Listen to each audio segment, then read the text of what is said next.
Hi, good morning, good morning. All right, today we're going to talk about solo travel. More specifically, those of us who have traveled solo are going to talk to those of us in the community who are not yet there, who might have some questions, who might have some fears and some concerns. And we're going to work on that today. Maybe someone will have book themselves a solo trip before we end our session. Let's see. Okay, let's see. Solo travel, I think, is over. We do a lot of things in our daily lives that are the same things that we do when we travel solo. So I think there's some people are overly concerned about the solo aspect of travel. So today I would like to talk to you, if that's you, about why I don't think you need to be concerned. Okay? Why I don't think you need to be concerned about traveling solo compared to traveling not solo or compared to living your everyday life solo, right? If you go to the grocery store alone, you're going to go to the grocery store in another country just like you go to the grocery store here. You're going to eat out at another country just like you're going to eat in a restaurant here. So I'd like to talk about that. I would like to especially talk to those of us or those in our community who are over 50 or 60 or 50, 60, 70s, because I think that it's probably a little more worrisome.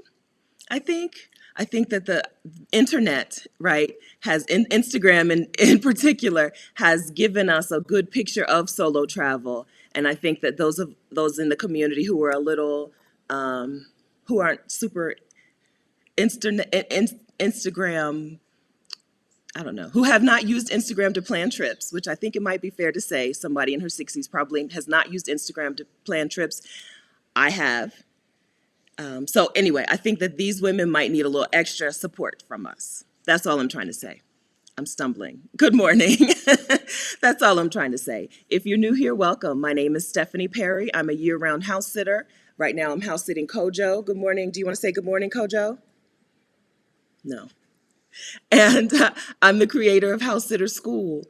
If I help Black women take a sabbatical to travel on a budget. If that sounds interesting to you, make sure that you are subscribed to my channel and make sure that you turn on notifications so that you'll be notified when I post a new video. Welcome.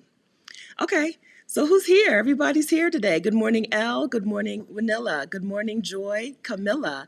Good morning, A. Reed. Good morning, Monique. Good morning, Adelia from Picky Girl Travels the World. Good morning, Nadine and Gypsy Publisher. Good morning, Juncat and Sister Geek.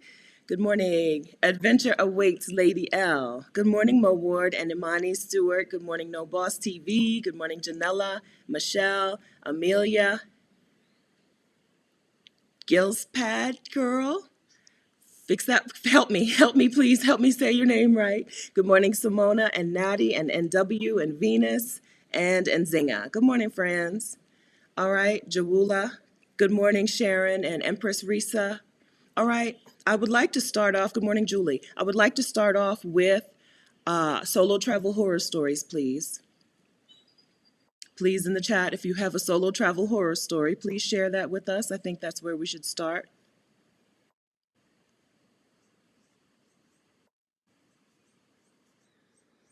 I don't have a solo travel horror story. Good morning, good morning, good morning. All right, I'm gonna wait. Good morning, Clarissa. Good morning, Tracy and Janet. Good morning, Profess LCH. Good morning, Onisha. Good morning, Jay Jackson. Good morning, Lisa, Mary. Good morning, It's All Love.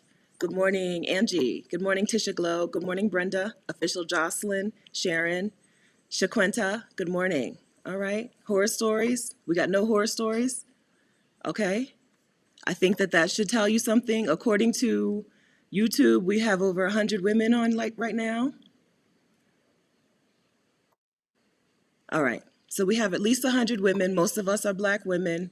Most of us are adult Black women. And we've got no solo travel horror stories. I'm going to wait. I'm not kidding. I'm going to wait. I'm going to wait.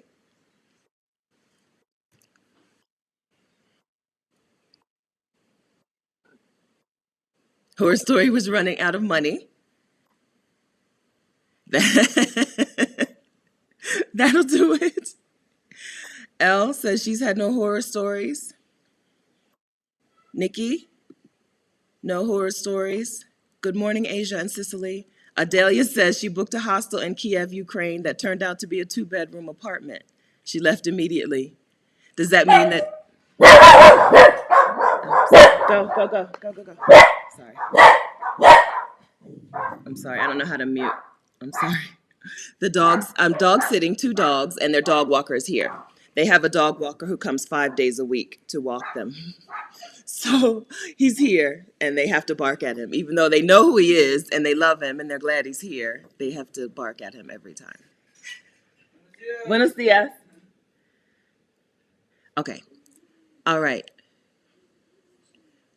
All right. So Adelia, so that horror story would have happened whether she was solo or not. So I'm going to call that not a solo travel horror story. I'm going to overrule that because even if she was traveling with some other people, they could have, you can book something and it's not what you thought it was going to be.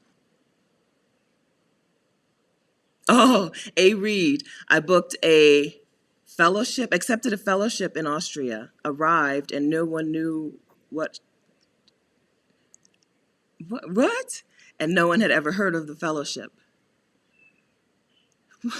What in the world? So what was it? What was the plan? What was the... Okay. All right. We're talking solo travel horror stories. All right. I'm going to tell you that I've been to... That's okay, Clarissa. That's why we're here today. We're going to work on it. If you want to solo travel, we're going to work on it. I have been to, I think I'm going to go with 30 countries. I don't know. I'm going to say I've been to 30 countries and almost all of them solo. Jamaica and the Bahamas, I did not go solo. And Costa Rica. Jamaica, Bahamas, and Costa Rica were not solo trips. So what, 20 something out of 30 solo countries, solo. So I think that's why I feel comfortable talking on this topic today. If anybody's concerned about my credentials, that's what I think about. In 2015, I quit my job to travel for 1 full year on savings. And in that trip, I visited 12 countries in 12 months consecutive, 12 countries, 12 months, solo. And so that's what I want to talk about. Sister Geek. Okay, so her horror story, she says in Melbourne, she was told to stay in your place while being denied service at restaurants. My other was in Incheon, South Korea, being followed and called names. So I've done a video called Worst Countries for Black Travelers. I would say I put Australia on that list every time. I always tell people it was one of the places I have no desire to go back to, even though it's awesome. It's like beautiful to see, to look at. But yeah, I would say, yeah, it's on my list. It's on my list of the worst countries to go back to. And also just places that have, when you run, in any place you go where you run into a mass of Chinese tourists, right?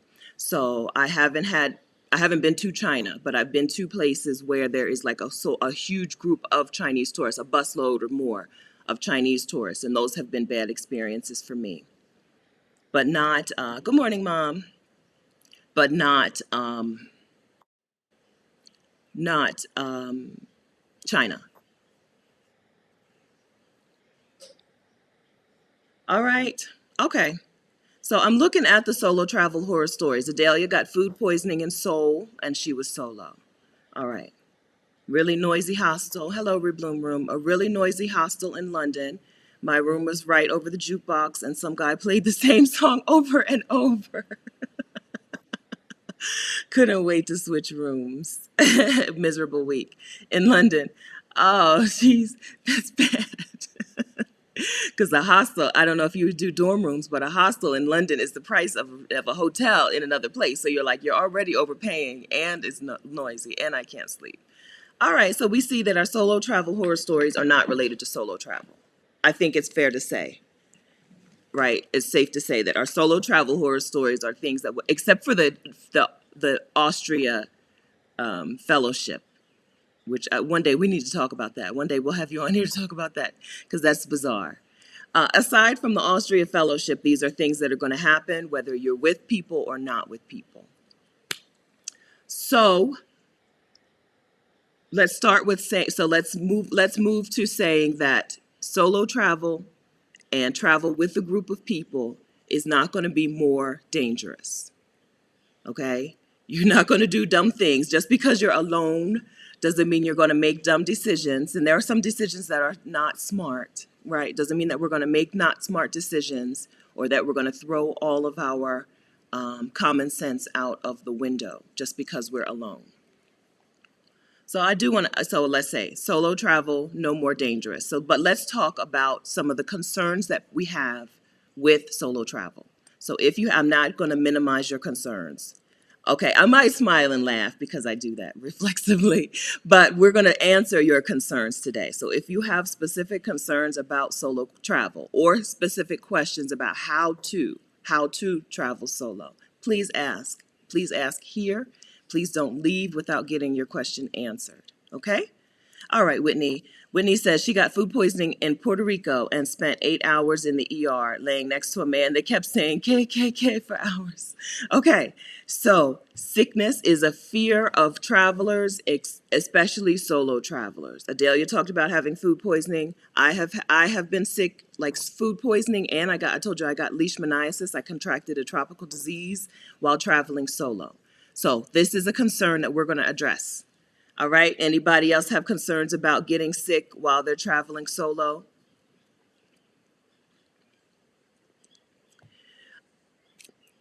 Some things that we need to do to make sure that we are taken care of or protected or not more vulnerable because we're solo travelers.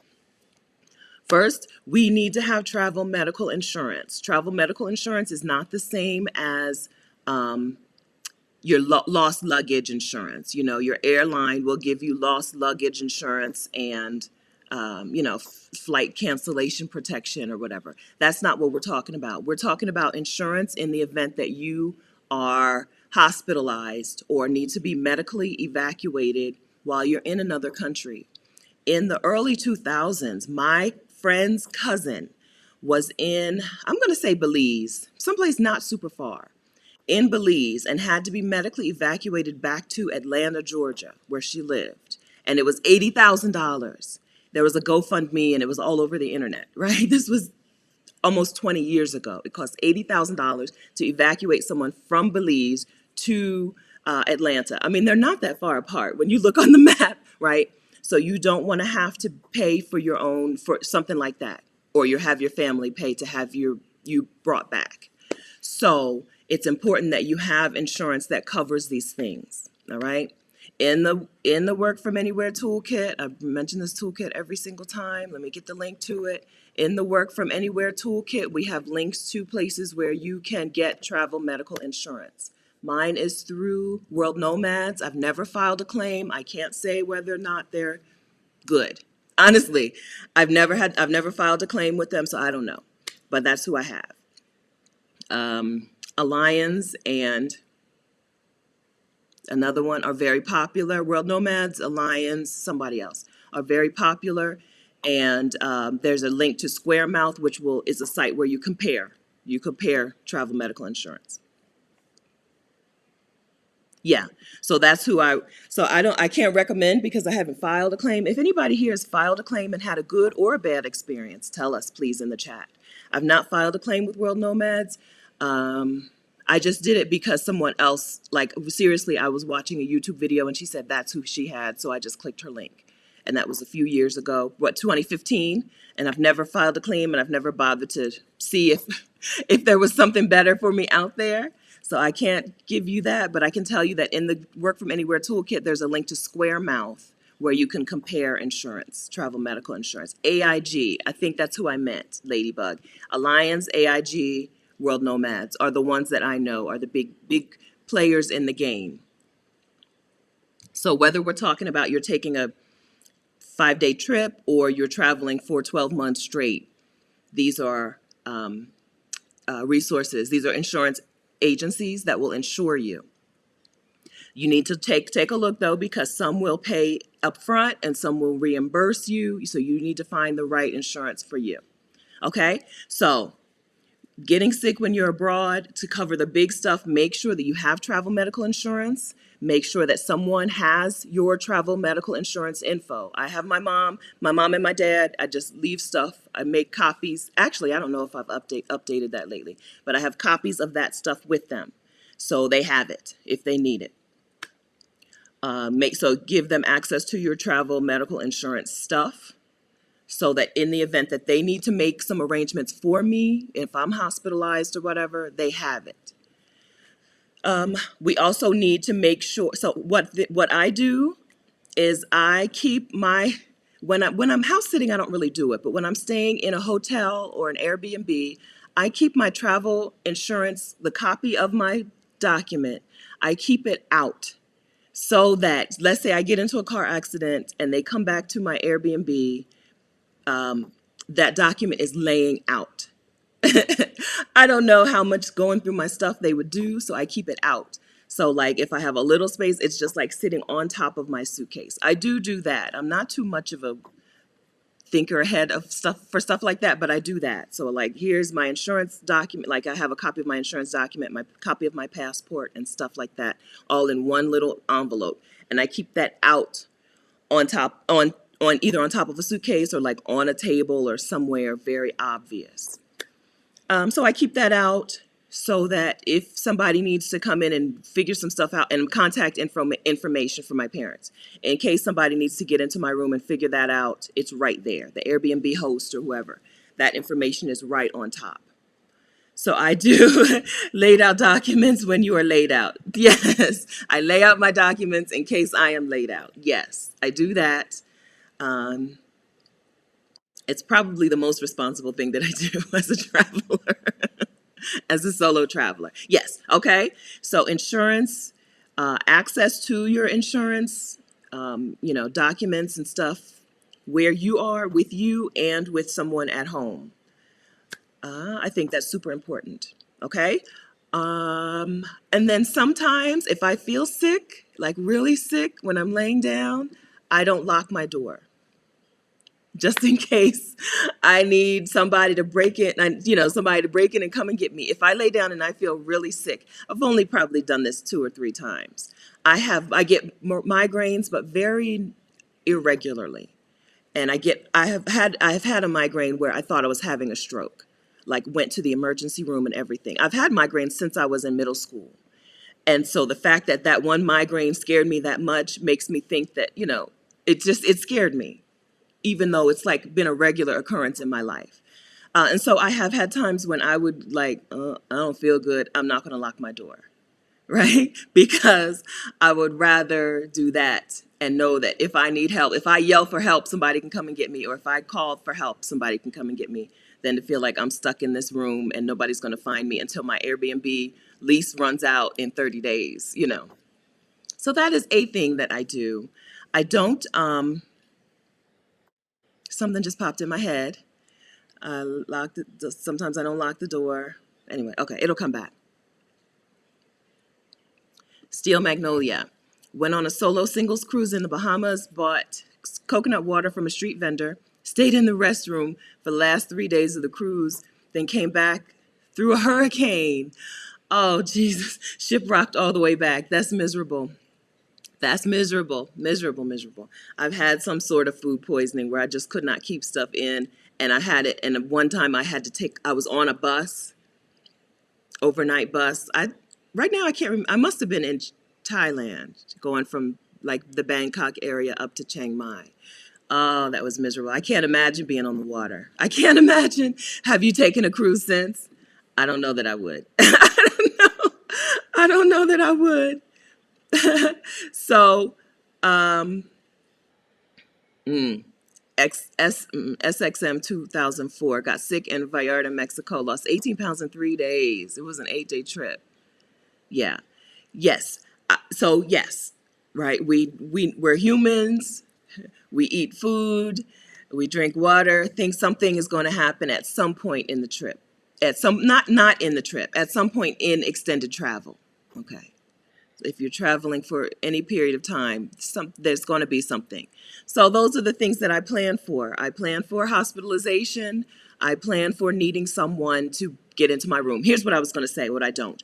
I don't usually know the 911 number in the country I'm in. That's the thing I do wrong, wrong, wrong. I don't know. I'm in Mexico right now. I don't know how to call. Is it 911? I don't know. In Australia, I was like a demi pair. I took care of kids for a family, and they left, and the mom and dad left me with the kids one night or one day, and the kid's friend. The kid's friend was jumping on the bed. I said, "Stop jumping on the bed, please." And the little one, the one says, "That's not a wool. That's not a wool in our house." So that's not a wool in our house. And don't you know, probably 10 minutes later, the little boy's friend fell, cracked his head on the dresser, split his little head open on the dresser, and I didn't know the number for 911. And I still didn't learn that lesson. So that's an important thing. Learn 911. That's not just for solo travelers, that's for everyone. All right. Okay, so to prepare for illness, which is a fear that we have, we get insurance, we get the 911 number, we give our insurance information to people, to the right people. Anything else that I'm not thinking about? And then sometimes we leave our door unlocked. Sometimes, let me tell you, I've not been to many places where the fear of getting my stuff stolen was greater than the fear of being like sealed into a house. You know, I don't think it's been. I don't think I've ever had a time when I was like, I don't feel good. I want to unlock my door, but I'm afraid. Yeah, in a lot of the world, that's just not a real concern. I don't know, not a real concern. Not to me, anyway. Maybe because I don't have that kind of, I haven't had an experience where it has become a concern for me.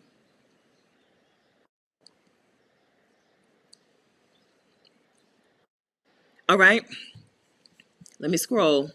Okay, anybody have more questions about what happens when you get sick abroad when you're traveling solo? Or not even abroad, right? You don't even have to be abroad for it to be a concern. If you get sick when you're solo traveling, any other concerns about that? I have Nzinga. Nzinga says I look like Wanda Sykes. I have been called Wanda Sykes on 6 continents. It's on the nose and the, I don't know what it is. Usually it's when my hair is out, though. I don't get it too much when I have my hair up. All right, I'm scrolling. Okay, any other questions about um, what happens if you get sick when you're solo traveling? So I guess I need to do a little quick roll call. Who is here who has not solo traveled yet? Say say it, raise your hand, say hey in the chat if it's you, if you have not traveled solo yet, and ask a question. Like seriously, ask a question or say what your concern is. What happens if a person dies abroad? I don't have good info on that. I'm going to tell you that I would guess that um, so that medical evacuation, I'm pretty sure that the purpose of that is to bring your body back, right? Not just you alive if you need to be medically evacuated, but also to bring your body back if you need to have your body evacuated. That's what that insurance covers, those evacuation, whether you're living or deceased. And that's who pays for it, your insurance.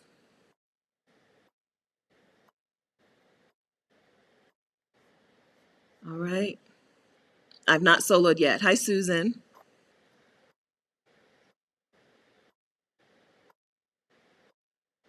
Okay.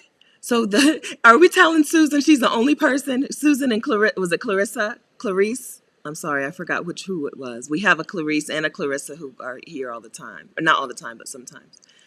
So I'm sorry. Are we saying she's the only one? Okay. All right.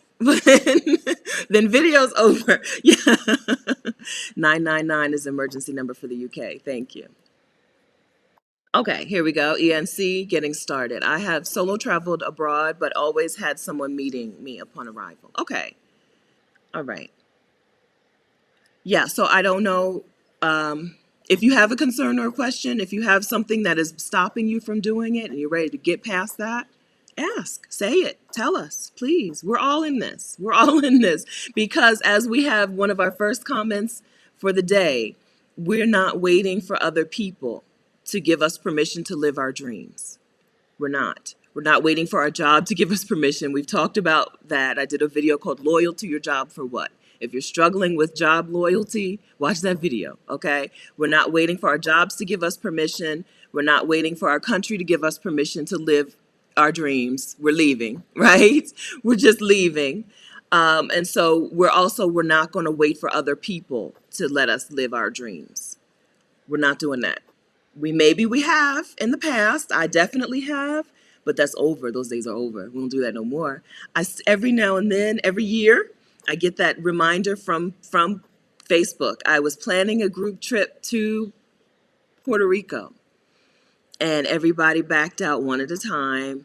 And I posted something about the original like invitation to some people, and that invitation comes up every year. And that was 1990. No, we didn't have Facebook in 1990 something. It must have been 2000, right after I was thinking before the Army, but it was after I got out of the Army. So it was around 2007, 2008. And I still have not been to Puerto Rico. Like, my friends could not go to Puerto Rico, and I still haven't been to Puerto Rico. I still have not had mofongo. What am I missing? All the food? I still have not had the food. I have not. I watch YouTube videos of people eating and living their lives in Puerto Rico, but I still have not, right? We're not doing that anymore. We're not doing that. We're not doing it where we wait for other people to give us permission to live. Okay, NW, thank you. I'm sorry I missed this earlier. I tried traveling solo once and did not like it. Here to hopefully gain some new insight that will help me try again. I hope so. If you have a second, can you tell us what you didn't like about it? Okay, because it might be able to be worked out. That is possibly something that there's a solution to that thing. If what you don't like about solo travel is something like being alone the whole time, can you take some group tours? It still counts as solo travel, right? If you take some food tours and some whatever tours and some cemetery tours, which I've done, like in New Orleans and stuff. Was it New Orleans? I think so. Yeah. Like, can you take some group tours? So tell us what the thing was that you didn't like so much. Maybe we have a solution. If the problem is eating alone, like seriously, this is going to sound strange to some of us. I'm 46, I'm on my way to 47, and this is what I do. I like eating alone, okay, but this is what I do. So when you stay in hostels, you meet people, and those people invite you to dinner with them. That's what they do. People who stay in hostels are people who are like pretty into travel. They want to do the same stuff you want to do. They have a list of the same places to go that you have for that city. And sometimes they will just be like, "Hey, we're going to such and such. Do you want to go?" And then you say yes or you say no. Okay? So let us know if you have specific concerns. I'm doing a lot of scrolling back and forth, so I'm missing everything. I'm sorry. Nothing I did was enjoyable. Did you plan? Okay, so did you plan? So you've got to plan. So here's another bonus about solo travel. You only get to do what you like to do, right? If you're a person who is used to having to accommodate other people on your trips, we don't do that with solo travel, right? You can pick all the things that you know that you're going to like and enjoy, and you can give yourself all the rest time that you want.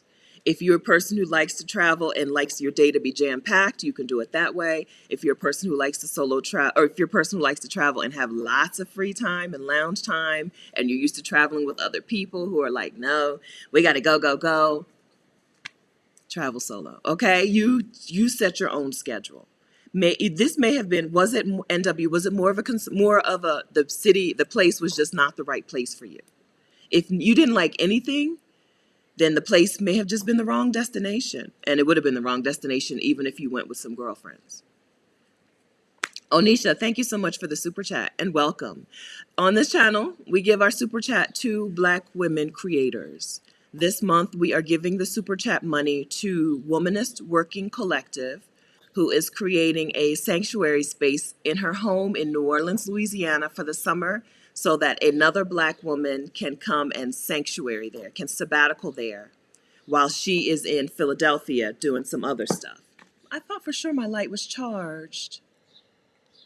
All right. Y'all told me last time quit fooling with the light, so I'm not going to fool with it. But I thought it was at 100%. Okay. So thank you very much for that super chat. That money will go to Womanist Working Collective to help her make that space a sabbatical space for another Black woman for the summer in New Orleans. I'm going to give you a whole lot more information about that really soon. Really soon.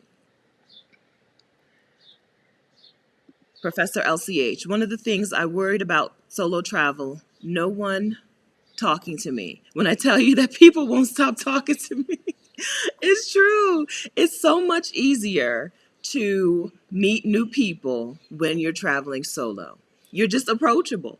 Something about being alone says, talk to me, come and talk to me, no matter what your face looks like. Because I don't think I have a face like on regular, everyday, like just doing stuff. I don't think I say, oh, I would love for you to come and talk to me. You know, I'm not like looking at people and waving at people and stuff, but they come and talk to me. That's what they do.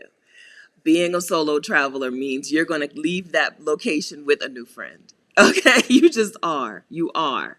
I know. So this house sit that I'm in right now, okay, I came to this town. This is Lake Chapala, Mexico. I came to Lake Chapala, Mexico solo to house sit.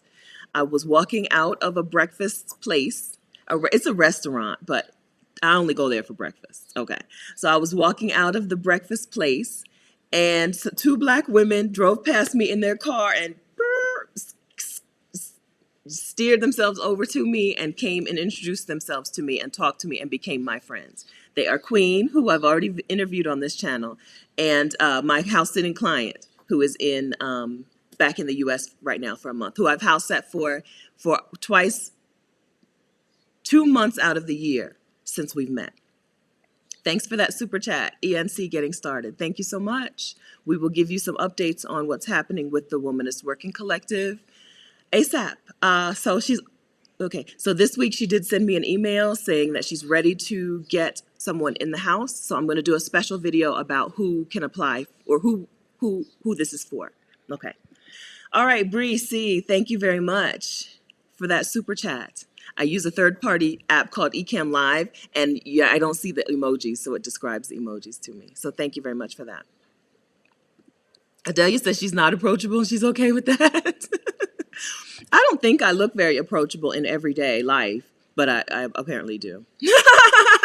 I guess I do. Adventure awaits, Lady L. Thank you very much for that super chat.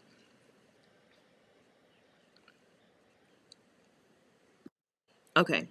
Okay, so this is good info right here. S. Hughes and Sarko03 are talking about festivals. I have done several music festivals solo. So I assume, S. Hughes, that you were asking, I didn't see what originally went down, but I assume that you're talking about going, like, what is that like? But okay, I see hostels. What am I missing? Okay, hostels and festivals are two different. Okay, so hostels, I'm a fan of hostels. Remember that not all you don't have to be in a dorm room in a hostel. You can have a private room in a hostel. You're just saying, by staying in a hostel, to me, you're saying that I am more open to like a community type of experience. Hostels sometimes have like a wine tasting night, or it depends on how bougie the hostel is, or like a group trip somewhere. I stayed in a hostel in Guadalajara and we went together to Lucha Libre, Mexican wrestling, right? Which I don't know that I would have done alone because people had scared me into thinking it was very dangerous. It was not dangerous. It was just like going to WWE in the US, right? Well, not just like, it was like, not WWE, but like local professional wrestling in the US. Anyway. But I've stayed in hostels since I didn't start until I was 40. My first hostel experience was when I was 40. A lot of people in a lot of the world are very used to hostels as a way to travel, and there's no age attached to it. In the US, sometimes we call them youth hostels, or I guess around the world, sometimes they're called youth hostels, but around the world, they're not associated with being young. They're just associated with travel. There are families who stay in hostels because some hostels have family-sized rooms. They have more variety than hotels have. And so you're not too old for it. I've never been in a hostel and looked around and been like, I'm the oldest person here. I've never been the oldest person or never looked like it. So that's all I care about. I stayed in hostels with women who were in their 60s and 70s, and men and women who were in their 60s and 70s. You don't have to, you can stay in a dorm room, which I'm a fan of because I'm cheap. So you can stay in a dorm room that is all women. You can stay in a mixed dorm room. They don't call them mixed. What do they call them? They call them female only or whatever, not female only. You can stay in a private room. You can stay in a family room. So you're not too old. We're going to talk specifically about that later. I do have a video lined up talking about staying in hostels as an adult. So we're going to talk about that later. How do you book a hostel? Kathy Williams, thank you so much for that super chat. Thank you. Like I said, I'll update you on what's happening with the sabbatical space when I have it. How do you book a hostel? I book mine. So I research them through Hostel World. I have a whole video on staying in hostels over 30. So you can see that on my channel. I book them through I research them through Hostel World, and then I usually book them on a different site. I book them on hotels.com because what used to be called Ebates is now called something else. Ebates became, I don't know, but it's a rebate site. So now I go to the rebate site and then I book through hotels.com. If the hostel is on hotels.com, I use my Ebates combo plus my hotels.com. You get the 5th night for free. Might be the 10th night for free or whatever. But I book that way. But I book because I'm a long-term traveler. When I go somewhere, I'm traveling for a month or 3 months or 6 months. So that's how I book my stuff. But you can just book them straight on Hostel World. Hostelworld.com is the world's largest hostel booking platform. All right. I feel like we're all over the place. Rakuten, thank you, Adelia. I feel like we're all that, and I have a Rakuten link here in my description. Are we feeling all right? Am I doing okay today? How am I doing? I went home with friends to Central France. I knew no French. After 2 hours there, she stopped translating. I had the most relaxing, weirdly isolated visit. I vowed to go back avec la langue. I vowed to go back. I think that means with the language. So you're learning French so you can go back. It's nice to not be able to speak the language, to be a place and not know what people are saying and be all in your brain. I love it. I love it. So I have a video coming out soon on like reverse culture shock. And one of the things on my list is that now when I leave Mexico and I get back to the US, I understand every freaking conversation. On the bus, on the plane, on the train, in the airport, everyone who talks, I understand them. And it's so annoying. It's so nice to be in a place where it's almost silent, right? Because Mexico is not a silent place, it's loud. But if you're on a bus and there are lots of people talking on the bus, who cares? I don't understand it.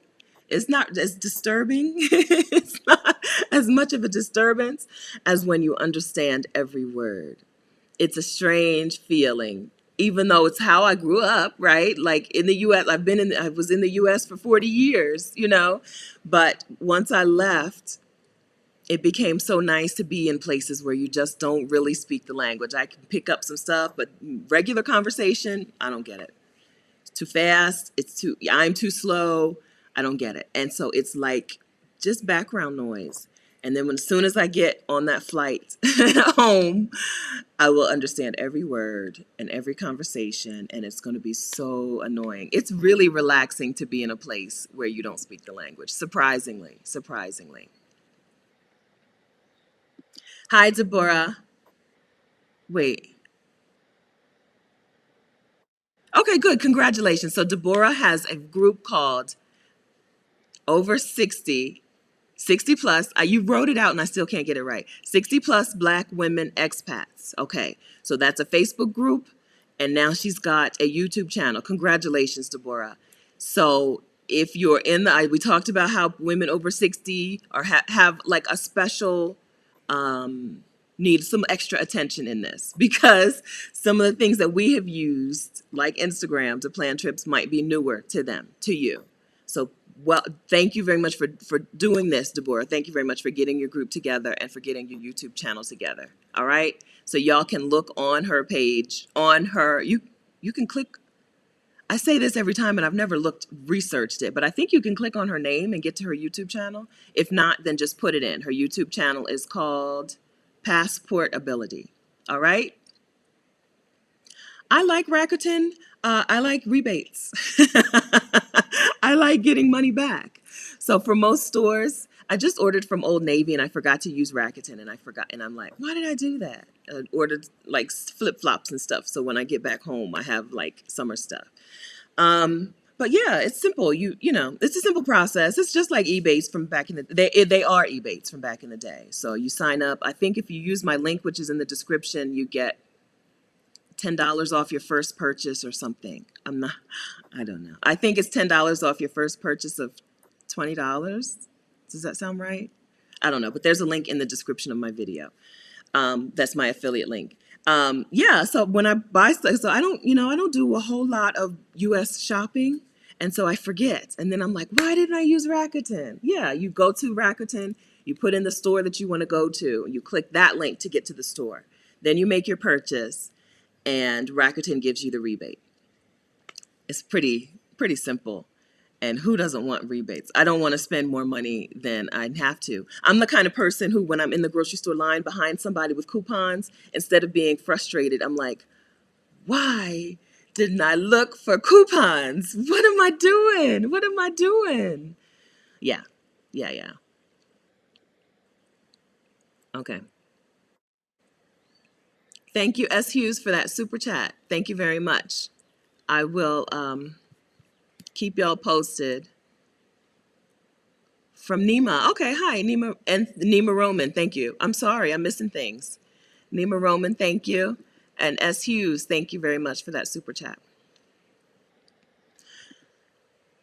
Amelia, what are the best months to be in Mexico? It depends on where. So Mexico has different climates, so you need to check that out. Right now, it's considered the rainy season. This is my first time being here through, because I came in November, being here from dry season into rainy season like this. I don't know how to explain it. Usually I'm here like August or so to December or January. This time I didn't come until November. So I've been through a really dry season. We just had wildfires. And now it's been raining every night and threatening to rain a couple of times each day. Um, So I don't know. When you say what's the best time, I think of weather, but that might not have been your concern. But you need to look at the cities. Look at the cities you want to go to and see what's best for them if you're concerned with weather.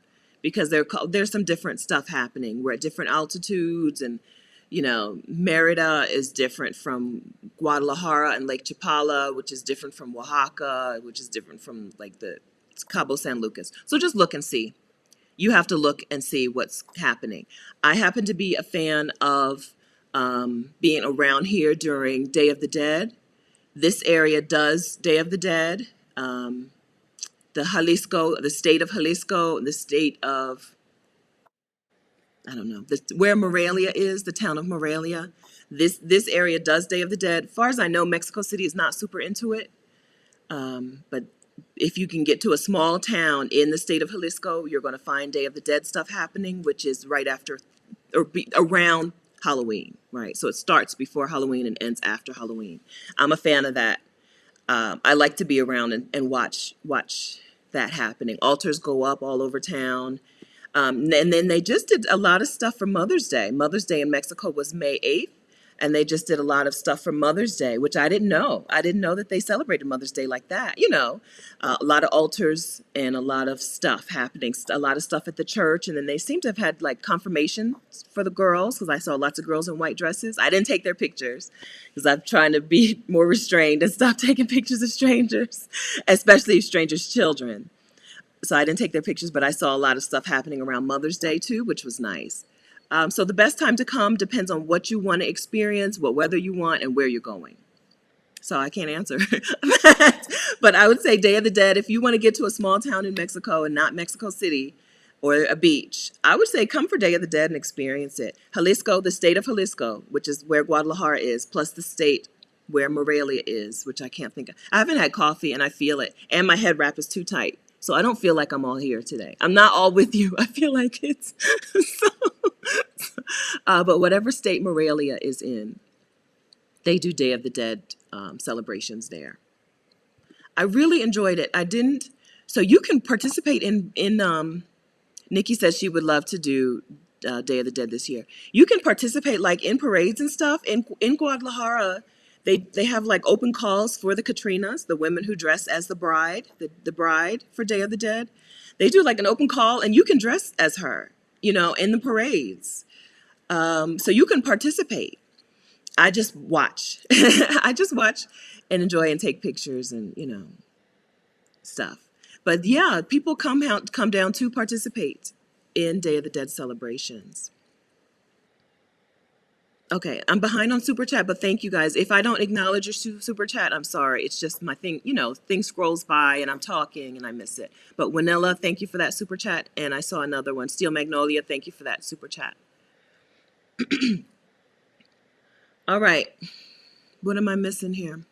Okay, solo travel. So we have a few. NW, do you want to talk more about solo travel questions? Please don't leave here. If you've not traveled solo, please don't leave here with your same concerns and questions. You may not leave here ready to book a solo trip, but don't leave here with those same questions and concerns. Ask, please ask. So what other concerns are there? So there's the concern of being alone, which we just heard, like, you're not, you can be not alone if you want, even if you're traveling solo, by taking tours or by staying in hostels or just by going outside and when people talk to you, talking back to them, right? We've addressed the issue of falling ill while you're traveling solo.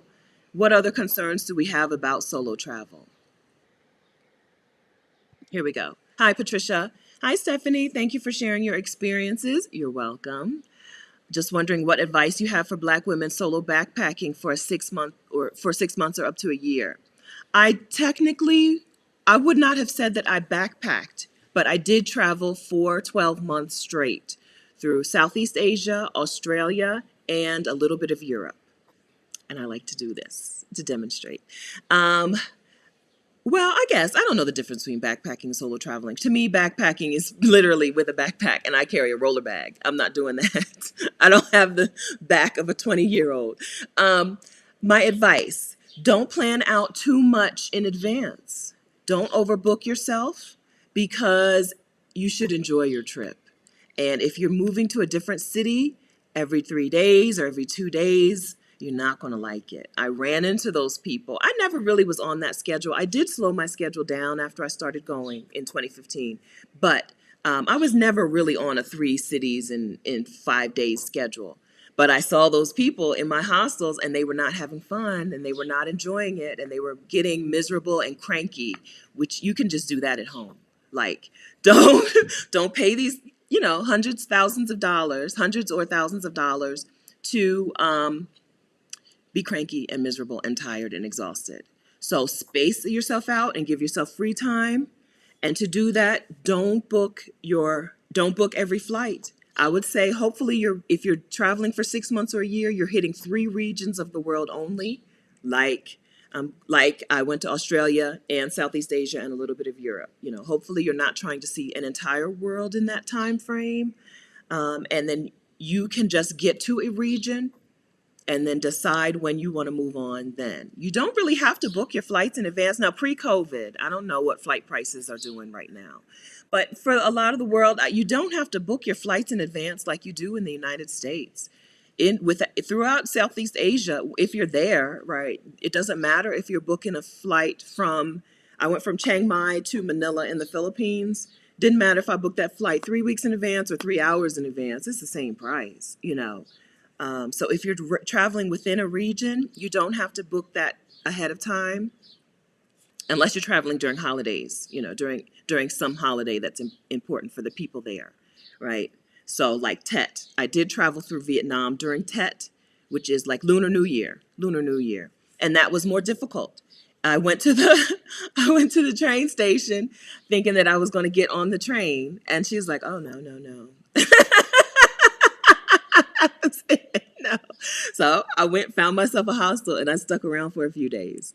And then I had one day I went to the bus, just a bus from Vietnam over to Cambodia. I guess I was in Saigon, Ho Chi Minh City. And she said, no, because of a holiday. And I said, what holiday? And she said, end of month. I think that's what the holiday she said. I said, what holiday is it? And she said, end of the month. So be flexible in your travel arrangements and don't overbook yourself. And hopefully, like I said, hopefully you're sticking to 3 regions of the world, because trying to go from, trying to cover the world is just a lot. I hope that you enjoy it. Mix up your accommodation. That's more advice. Mix up your accommodation. Do some hostels. Do some Airbnbs where you get some alone time. Do some hotels where you can get pampered. Um, yeah. Okay. I feel like that's good advice. Pack as light as you can, but don't take, oh, more good advice. Listen, when you're traveling long term like that, don't take anything bulky that you're not willing to throw away. If it's bulky and you want to keep it, just don't take it with you. Don't take it with you. Anything bulky, at some point, you are going to look at that thing and be like, I'm throwing this thing away. I'm leaving this right in this hostel. Hostels always have like a little drop box or a big drop box. I'm leaving this. From bulky, I mean from coats and jackets to like maxi skirts. I started my trip with maxi skirts. I started my trip going to Malaysia, Muslim country, stay more covered up. Uh, and I ditched them things. They were so bulky and so hard to pack and so annoying, right? So don't pack anything bulky that you're not willing to throw away. You're going to you will, I don't care what you take and what you pack, you will throw things away as you go because you're going to want to buy new stuff. You need space. And just because it's going to get on your nerves. It's going to get on your nerves. So if you have a nice coat and if you're hitting climates, I didn't hit various climates. I stayed in warm weather places. But if you're hitting various climates and you need to take a jacket, make those cold places your first stops and then ditch them coats. Right?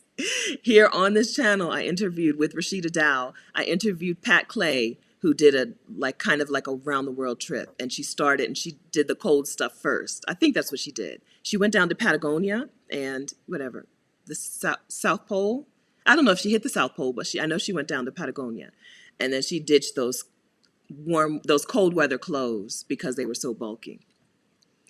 So I think I did a good job with that question, Patricia.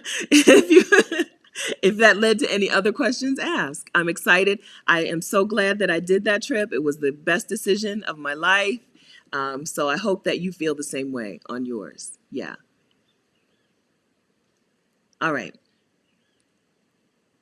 Okay, more solo travel questions, whether we're talking solo travel for a 3-day trip or a 3-year trip. Okay. I'm going to need a new backpack. Yeah. I don't check bags if I can help it. I use a roller bag and then a small backpack. It was right there. I use a roller bag and then a small, like a carry-on, like a backpack that'll fit under the seat on the airplane.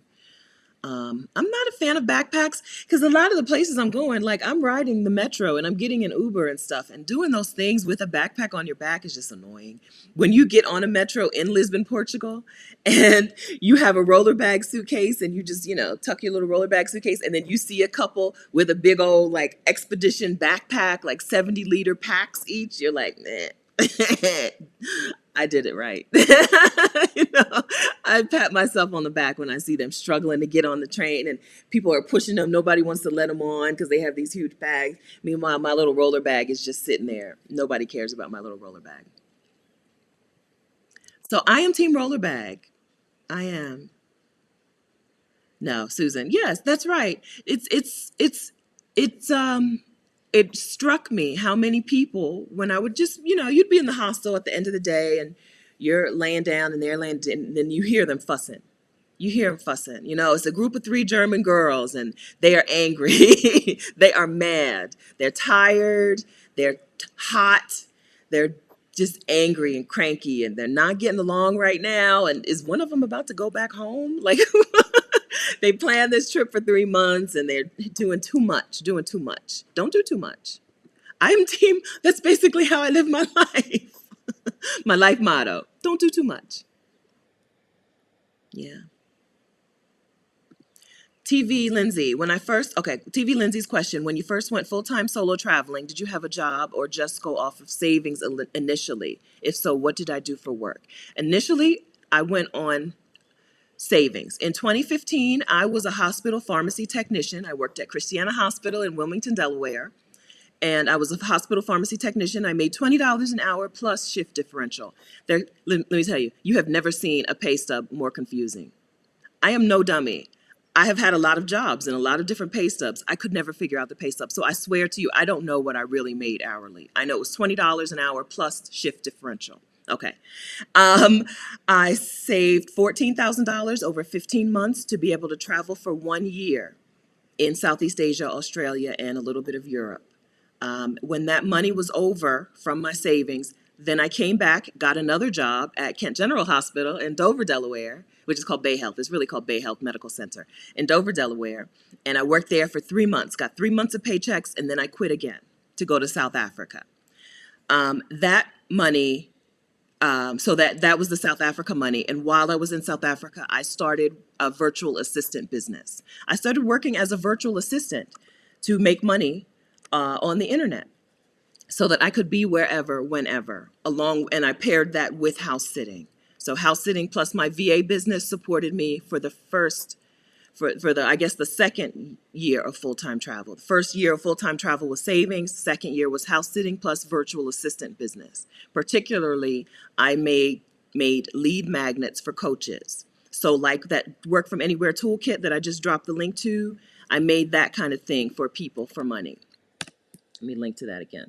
So that's the kind of thing that I did for coaches for money. So first year savings, second year virtual assistant business, and then after that, maybe 2 or 3 years virtual assistant business plus house sitting.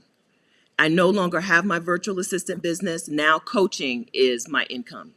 Coaching plus YouTube. So now I make money by coaching through house sitter school, through one-on-one calls, through Exodus Summit, the summit that I ran with Rashida Dow, that kind of thing. Did I answer your question, Lindsay?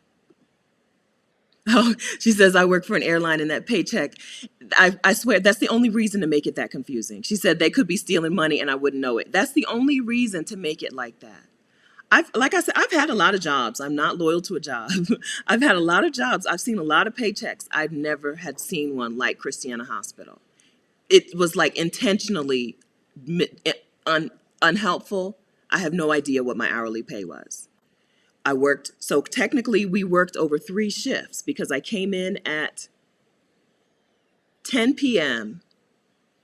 and that was evening shift or night, I think they called it evening shift. And then at 11 p.m. it switched over to the overnight shift, which they called morning.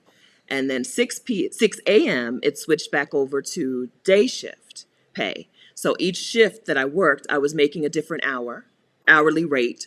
Makes sense. But that's not what the pay stub said. The pay stub didn't look like that. It was the worst. And there's no reason to make it that confusing except to be stealing our money. I'm sure of it. I'm sure of it. Like, not even questioning. I know. There's no question.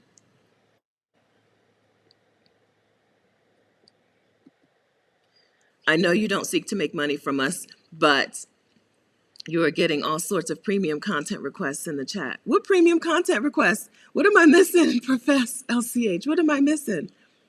You know, Black women are loyal clientele. As a coach, as a person who helps people do things, I always try to urge people to say, I help Black women, right? A lot of coaches don't want to narrow their niche, but Lord have mercy. Ain't no clients like Black women. There are no people, no people who are going to be as good to you as form a community as well as a community of Black women, right? I'm in other communities. I'm in like VA communities, right? So I'm in some VA communities where it's just all VAs are welcome, and and I'm in different communities. I see how different people operate. I'm in travel communities that are for men and women. I'm in Black travel communities that are for Black men and women. There's nothing like having a community of Black women, being in community with us. I love it. I love it. This channel is helpful to, I think, anyone. I think anyone can get help on this channel. You come, you watch some videos, you are going to get a new plan for your life. I think that's my goal. You come to this channel, you get a new plan for your life, whether you're a Black woman or not. Okay. So when people complain about why do I say I'm for Black women, I say I'm for Black women because I'm for Black women. If you can't get help from this channel, it's because you didn't want it. But this channel is for Black women because Black women are for me. There's no question. So I don't know. Tell me, what are you saying? I'm just going. I feel like this is the least organized I've ever been. And so okay. So what is the premium content? What are these requests? What am I missing? What are we talking about? Yes. These jobs ain't loyal, Cicely. I got t-shirts. I got t-shirts. These jobs ain't loyal. Let's please let go of the feeling that we have to be loyal to a job because they're not loyal to us. All right. Pam, learned so much here. Yes. For Black women. Yes. All right. Ms. Al, Ms. All, sorry. Are you asking me my next trip? So, I'm in you tell us, what's your next trip? I am in Lake Chapala, Mexico. I leave here the 20th. I'm sorry. I got to get up because I got to pay the dog walker because I forgot to leave him the money. I'll be right back. Y'all don't go nowhere. I'll be right back. I have pants on, so it's okay.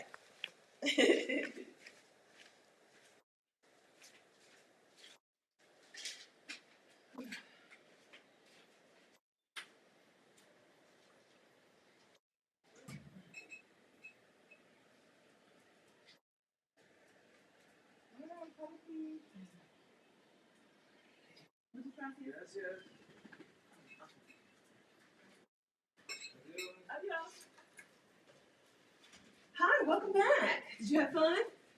Yes. Okay. Good. I'm sorry, y'all. I'm sorry. I forgot to leave the pesos out for the dog walker, so I had to get it to him. So I am here in Lake Chapala, Mexico until May 21st. I go back to Delaware. I have booked a house sit in Tampa, Florida for, oh no, I never know the dates. June through mid-June through mid-August. Okay, so basically the summer. I'll be in Tampa. Where y'all gonna be?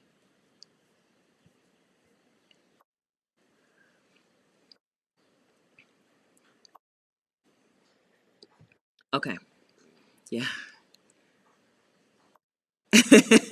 You don't have to put pants on. I had pants on. I didn't have them tied or anything, but I have them on. I don't always. I'm gonna tell you that. I don't always. All right. Yeah. So tell me what do y'all have plans? Yeah. So I'll be in Tampa for the summer.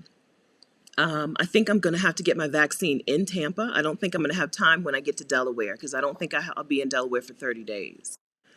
But maybe. So I'm gonna work that out, and then maybe we can, if you're in or around Tampa, we can go have lunch or something. Oh, and Zinga and Zings and Zings. D. Hi, Mombasa. Wonderful. That's wonderful.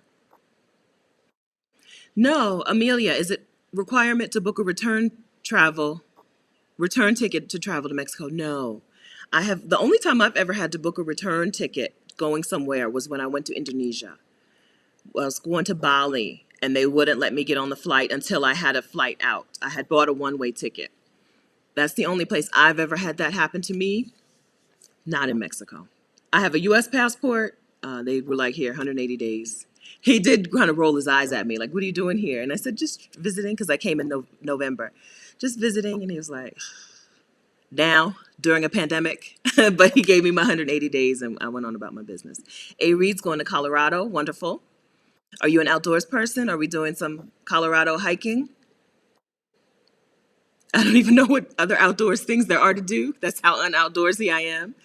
Nikkei is going to Mexico, Puerto Vallarta this summer. Very nice. I've not been to Puerto Vallarta. I've not been to that portion of things. I've been above Puerto Vallarta. I think Sayulita. I've been to Sayulita, which I'm pretty sure is just a little north of there.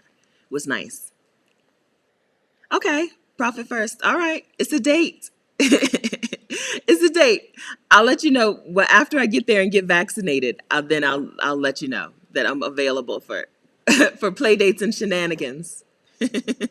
I'm actually, yeah, good. I'm gonna house sit on Davis Island. Is that good? It looks like a swanky house, a nice place. So I'm excited about that house sit.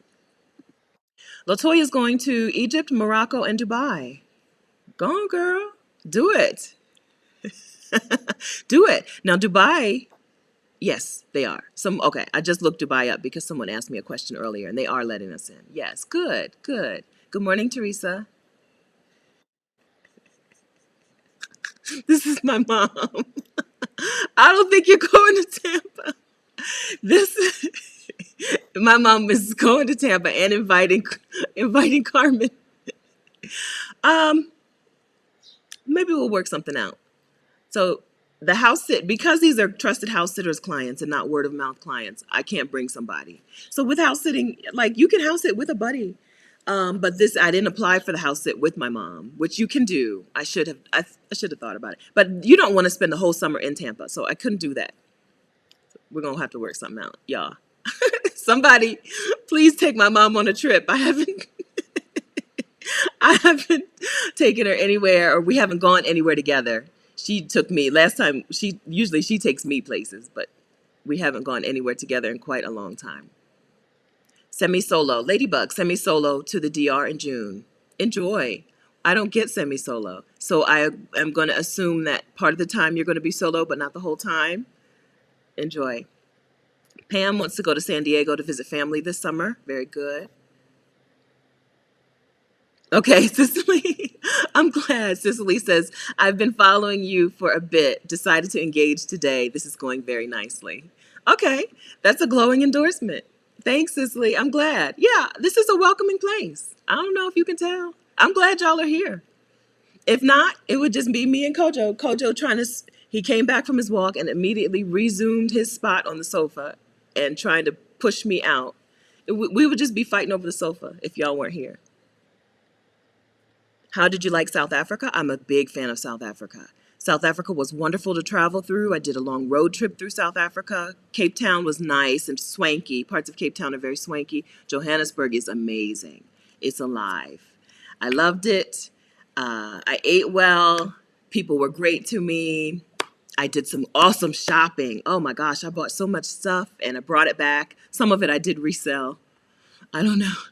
I did do some retail arbitrage in South Africa, but brought a bunch of necklaces and purses and stuff back and sold them. But anyway, I love South Africa. It's difficult if you're going to be a digital nomad. The internet is expensive and slow, okay? Unless things have dramatically changed, it's difficult for people to work from, but it's an enjoyable, if you don't need to work while you're there, live it up. It's enjoyable. I was even there during their wintertime. I couldn't even go to the beach, get in the water at the beaches, and I had an amazing trip. So I can't imagine someone not enjoying South Africa. It's wonderful. Clarissa, okay, I still have fear or resistance mentally related to my age. I always think, wow, if I were younger, I would love to. Well, Clarissa, right now, you are as young as you're going to be. So it's not going to get any simpler. You're as young as you're going to be for the rest of your life. So you might as well do it now. Your body is as young, your brain is as young as it's going to be from here into the future. So do it. If you need someone to help you, get in a community of people. I can't believe it's taken me this long to drop this link. Adelia has a group called Solo Sisters, who is a group on, where my link? Black women. Oh, I linked in the description, but I'm gonna drop it here. Adelia has a Facebook group called Solo Sisters to help encourage Black women to travel solo. The group is full of Black women who either have already done it, who are planning to do it, or who need help with it. Okay? That link is already in the description. Wait, I linked to the wrong thing. That link is already in the description. It's called Solo Sisters. Okay? But if you can't get to the description, there's the link. Okay? So the way that we know, we talk about this, the way that we know to do things that are hard and a little against the grain and new for us is to get in a community full of people who are doing that thing and ride the wave. Ride the wave, ride that momentum until you do it. It's much easier when you have people who are walking right beside you. Okay, so I hope that you're encouraged. I know the feeling of looking back and saying, oh, I wish I had. I don't like work carrying regret around. I don't like that feeling.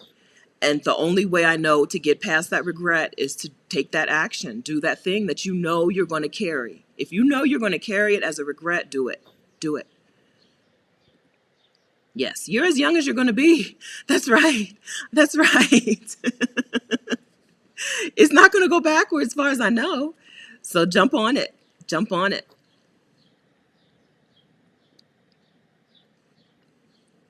Sister Geek. Yeah, I know you're a new name too. My first time engaging. Okay. I'm glad you guys are feeling encouraged to chat. This is the point, right? This is the point. We come in and we chat here. Because sometimes I just be talking, right? And the good stuff is happening in the chat. So talk to people. Gina, Clarissa, I'm 63 and I'm doing it. And I'm doing it now while I'm healthy and active. Yes, do it now. You're like, seriously, my body is not going to get younger. It's not. It's not. And so do it. That's it. Do it. Get the support that you need and do it. Okay. Nadine. Okay. Adelia's group. Adelia is the most helpful person I know. I know a lot of people, including my mom, who's a super helpful person. But I'm going to put Adelia as the most helpful person I know. And she runs that group. Solo Sisters is wonderful. You're free to travel. You're free to travel. I finally found your DM. Child, it took me until this morning to find that DM. And please email me instead. Okay, so yes to your question. Yes, email me something so I have your email address. Okay? Solo travel has changed me so much. I feel like I can solve so many problems. Yeah. So there are small benefits. So the good benefits of solo travel, I don't know. There are lots of benefits. I'm trying to organize and prioritize the solo travel benefits in my mind as we talk. But I think one of the things that you get from solo travel is that feeling of, I can do it. I can do it. I can do it. I can, whatever it is. I can land in an airport in a place I've never been before and where I don't speak the language even. I can get a ride to my hotel. I can leave my hotel, find the things that I need. I have a handful of things that I always find as soon as I get to a new place, right? Find the ATM closest to your hotel, because I don't like that feeling of you need cash and you just don't know how to get it, right? So I always find the ATM closest to the hotel, and I like to find coffee somewhere near the hotel. Or Airbnb, I'm saying hotel, but wherever you're staying, Airbnb, hostel, hotel, whatever, house sit. Find an ATM. Find good coffee, because that makes me know that at least I know I can start the morning off right. Because you see what I'm like when I don't have coffee. I'm not all there. Yeah, and then I just get to one thing, to do one thing that was on my list for that city, right? Even if it's just a mural. Because I love taking pictures, I love taking selfies. So even if it's just, I heard that there's a mural in this neighborhood. Instagram told me that there is a mural in this neighborhood and I want to take a picture in front of that mural, right? When I land to a new place, once I've done those things, I feel comfortable in that place, more comfortable. And then riding the public transportation would be the next thing. So a lot of times I take Uber from the airport, especially if I had a long flight and I just don't feel like being bothered. A lot of times I take Uber from the airport. Unless they have a specific bus dedicated to get you from the airport to downtown, and I'm staying downtown. But if it's a metro and I got my bags and I'm tired and I'm sweaty and then I take Uber. But then once I get on their public transportation and, ride their metro, which is how I get along and get around in most places, then I feel more relaxed in that space, even if I don't speak the language, even if I don't know anyone. Having done those things makes me feel comfortable. Finding the ATM, finding good coffee, figuring out the metro, and doing one thing from my list to do in that city.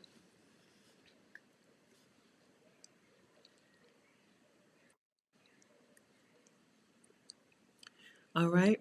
Yeah, but it's a great solo. So yeah, so that's, I would say that's a benefit of solo travel. It just teaches you I can do it.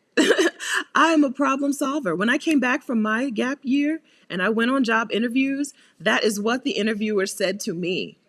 Right? I'd be like, so tell me about whatever, however they start interviews. I don't remember. I don't want to call back to how job interviews go. But you know how they sit down and, you start talking. And I'm like, and I just finished traveling Southeast Asia for a year solo. Wow. So that means you are now better at solving problems. You now have better interpersonal communication skills. You now maybe have a little bit of language skills that you didn't have before. Right. That's how my job interviews went when I came back from Southeast Asia. Because it's true. That's what happens when you're traveling solo. All right.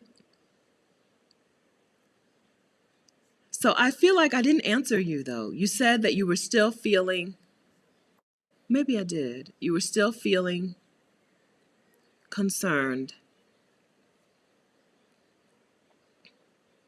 Yes, this is about Adelia's group. This is about Solo Sisters. I joined the group this month. Lori. Hi, Lori. Constantine. Lori says, I joined the group, or maybe Lowry. Maybe Lowry. I'm going to go with Lori Lowry. I joined the group this month because you mentioned it in another video. It's so inspiring to see Black women getting out there. Can't wait to take the leap myself. Yes, use the communities that are there. Use them. If there's no community, do like Deborah and make a community. Yeah. Oh, Susan says, my mom waited until she was 78 to go to Europe. She literally couldn't take any castle tours. I'm sorry to hear that. I hope that she was still able to enjoy herself. So Europe, parts of Europe are totally not accessible. We're used to being in the US where there's like the Americans with Disabilities Act, and there has to be some sort of accessibility for most things, even historical buildings, right? But Europe is not like that, which surprised me. We talked to Eve Clark, who is disabled.diva.travels on Instagram, disabled.diva.travels. We talked with her for Exodus Summit. She did a talk in the summit about traveling with a disability and accessibility issues. I even noticed because I traveled with luggage, I noticed in London, the metro, not every station is accessible. Not every station has an elevator or an escalator. So I think it was like every 3 or 4 stations. So if you're in a wheelchair, or a scooter or whatever, you need to go 3 or 4 stops and then come back to your place, or, however many stops extra, and then go back, double back. So it surprised me how much of Europe was not accessible, having, lived in the US. But I hope that she still was able to enjoy it, because there are some things that are, right? There are some things that have extra accessibility stuff built in. She talked about going to museums in Paris. I think she said the Louvre had a special entrance for her because she was in a scooter, a special entrance, and she didn't have to wait in line, and she got like special attention and stuff. So hopefully your mom did enjoy herself. Okay. Sinaj. Money is stopping me right now, but I'm on my debt-free journey. Okay, good. And plan to move to Bali for 6 months. Good. Good. Yeah, I think we talked about that the other week, that debt is a thing that you don't want to carry with you to your new life. You just don't want to carry it with you. Clear it up before you go. Pay the debt off before you go. Except for student loans. I think we all agreed. Student loans, like, just take them with you. Just get the payment as low as possible. If it's not an unbearable monthly payment, take it with you. But the credit card debt and stuff, pay that off. You don't want to have to take that with you into your new life.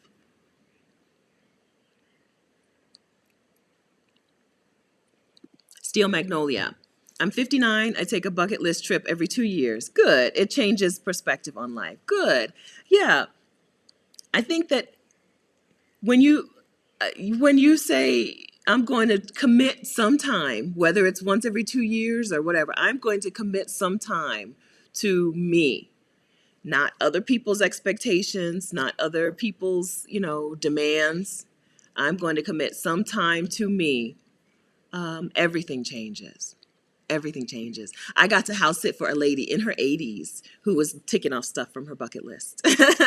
She went to the Albuquerque Hot Air Balloon Festival because she wanted to tick some stuff off of her bucket list, and she was in her 80s, and she had a 19-year-old dog. Yeah, I'm glad. Okay, so Ililani. I'm sorry, I'm struggling with names today. I'm sorry. Okay. Hello, first. If you can afford to, start by staying at a good hotel or resort. That way you will be around a lot of travelers, and the front desk and concierge can always assist with taxis, restaurants, etc. Let me tell you, this is another thing that hostels I think do even better. I'm not kidding.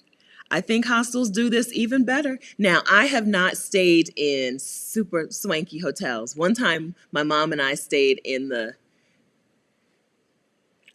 something, and I don't think we had good service. Where did we stay? Uh, I don't know. Something in Marina Del Rey. I don't know. That's the swankiest hotel I've ever stayed in. It's not helpful because you don't know, because you can't read my mind, and I can't even read my mind. Anyway, we stayed in a super swanky hotel once. And like, seriously, hostels take better care of you. Hostels take good care of you. If you book the right one. All hostels have different personalities, just like hotels, right? So there are some hostels that are geared towards party, party, party. But there are definitely hostels that are geared towards you coming to their city and enjoying their city. I stayed in an unattractive, I'm going to say unattractive hostel in New Orleans that took such good care of me, right? Here's where you want to go. Here's where you want to eat. Here's where you want to blank, blank, all these things. This is the place. This is the time to go here. I don't know. I'm going to overrule you. I'm going to say the right hostel will take care of you. I don't have good experience with expensive hotels. Y'all know I'm cheap. Um, but we stayed in I don't know, some super swanky hotel in Marina Del Rey. And everything was a la carte for one. Like, parking was, I want to say $40 a day. A hostel would never do that to you. A hostel would never charge you separately. I'm pretty sure we had to pay separately to get internet access in our room, right? This was before the gap year. This is a trip that we took before I went on my gap year. So this was 2014, maybe 2015. Yeah, I don't know. I'm gonna overrule that. I'm gonna say the right hostel, the hostel who has the desire to make sure that you enjoy that city, because there are hostels that, like, this is our goal, to make sure you enjoy that city. They're going to do it. They're going to do it better than a hotel. I think so. Okay.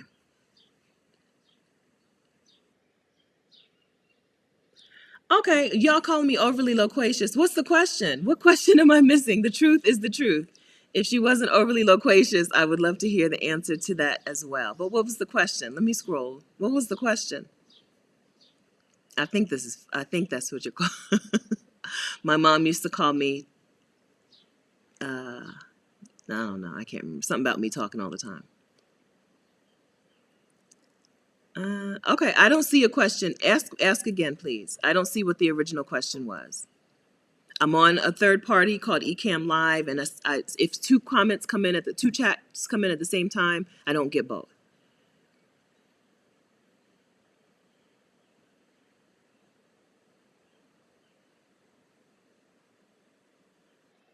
Good morning, Alicia Hutton. Yeah, so NW says New Orleans is that way, though. People in New Orleans are most hospitable. I would agree with that. I also had good hospitality. in from people in Memphis, like the Memphis, were the streetcar drivers were they streetcars or whatever, the trolleys in Memphis, super helpful. Believe it or not, in New York City, the black people who work in tourism in New York City are some of the most helpful people I've also run into.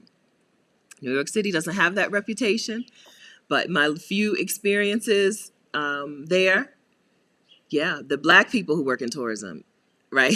Not everyone, but I've had them go out of their way to be very helpful to me as well. All right, so here's some good info from Adalia. If you don't want to see, Adalia is the host. Adalia is Picky Girl Travels the World, and she is the host of the Solo Sisters Facebook group. Okay. For folks who don't want to do hostels, consider boutique hotels, sort of the best of both worlds. Perfect. This is great info. I told y'all she was the most helpful person. All right. So yes to that. Boutique hotels as opposed to the chain hotels. Yes. A boutique hotel owned by a local person who is on a mission to make sure you enjoy their city. Yes. Yes. And sometimes when I say hostels, some of them may be boutique hotels that have dorm rooms, because I've done that. There is such a thing where someone has a boutique hotel and they have a couple rooms that are dorm rooms. Yes. So sometimes because I don't like chain hostels, just like I don't like, some chain hotels. Some chain hostels like Generator, they're called Generator hostels. They're very famous and they're all over Europe. I'm not a fan. I'd rather stay in a hostel that's owned by somebody around, somebody local who's there to make sure I enjoy their city, and them and their staff. Same with boutique hotels. Yes. All right, I'll talk to you later. You may be gone already because I'm behind in the chat. JB, here we go. Back on topic. I want to solo travel. Ritz-Carlton. I'm sorry. I see my mom finally. My mom. Yes. So we stayed at the Ritz-Carlton. Montel Williams. My mom got her picture taken with Montel Williams, and it was her birthday. Yeah. We stayed at the Ritz-Carlton. I did not feel served, right? I did not feel like I got any hospitality. I could have been at the Comfort Inn. Right? Except that they had a bowl of apples at the door, apples and bottles of water, which probably Comfort Inn probably does that too. You know what I'm saying? I don't know. I don't know. Okay, yes. So we stayed at the Ritz-Carlton. I've stayed at hostels that treated me way better. True story. Very true. Okay. JB, back on track. I want to solo travel, but I wouldn't know what to do. Do I just wander around the city alone? You do the same stuff. So, sorry, Kojo. I'm sorry, but that was also your fault. What do you like to do? It depends on where you are and what there is to do. I like to research trips on Instagram. I've told you that. I look up the hashtag for that city on Instagram and see what people are doing. That's a good way to find like murals and stuff. Pinterest for blog posts on the city, YouTube for YouTube videos on the city, and just see what there is to do there. I'm not a book a tour in advance person, but sometimes I'll book a tour once I get there. It's actually been a long time since I've done that. But in Southeast Asia, the day tours were amazing. In Southeast Asia, you book a day tour for snorkeling that's like $35 a day. And oh my God, you have the time of your life for $35. Plus they give you like a shrimp buffet lunch or not a buffet, but like a shrimp lunch, whatever. Yeah, you just find the things the same stuff. If you're a shopper, you go shopping. If you're a museum person, you go to museums. If you're a beach person, you lie on the beach and get in the water. If you're, a pool person or a restaurant person, you do the same stuff. Am I not getting the question? You can wander around the city alone if you're a wanderer around alone type person, which I am. I am a wander around alone type person. I'm gonna take some pictures of just random stuff in the city. But the same stuff. The only thing that's different, I'll tell you this, going to beaches alone is different because you have to find a way to hide your things. Well, sometimes you do. Sometimes, some places you're gonna be there and you're gonna be like, I'm just gonna not take anything important, right? Especially if your hotel is right there or your Airbnb or whatever. I'm just not, all I have is a key. And I like to swim in running shorts anyway with a little pocket. So I just stick the key in there.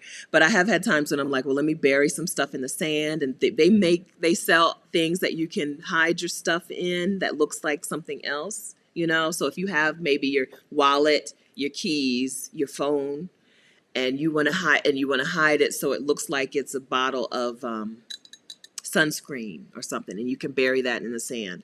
That's really the only solo travel concern that I usually have. That's the only time when I feel like I'm doing something extra that I wouldn't do if I wasn't solo.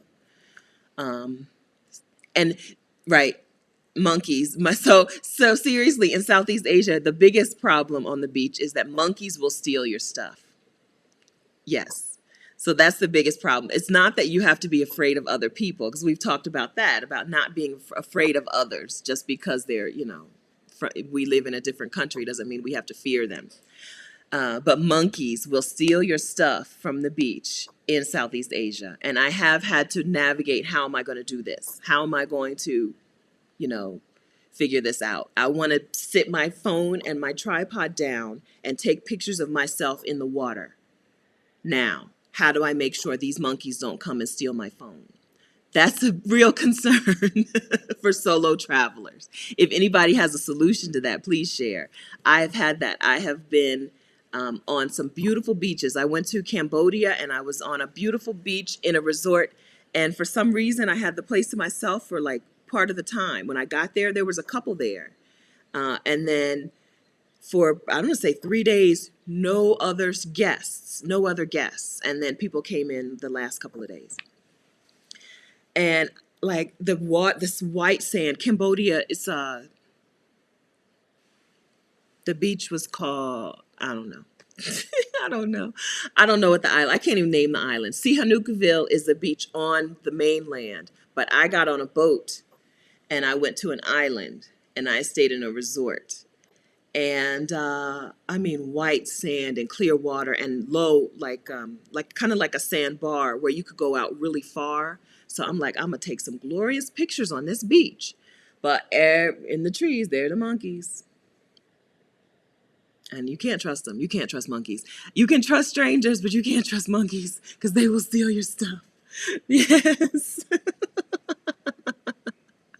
They are brilliant criminals. They are exactly that. Profess LCH. I've gone from thinking of them as cute to brilliant and criminal. That's exactly what they are, brilliant criminals.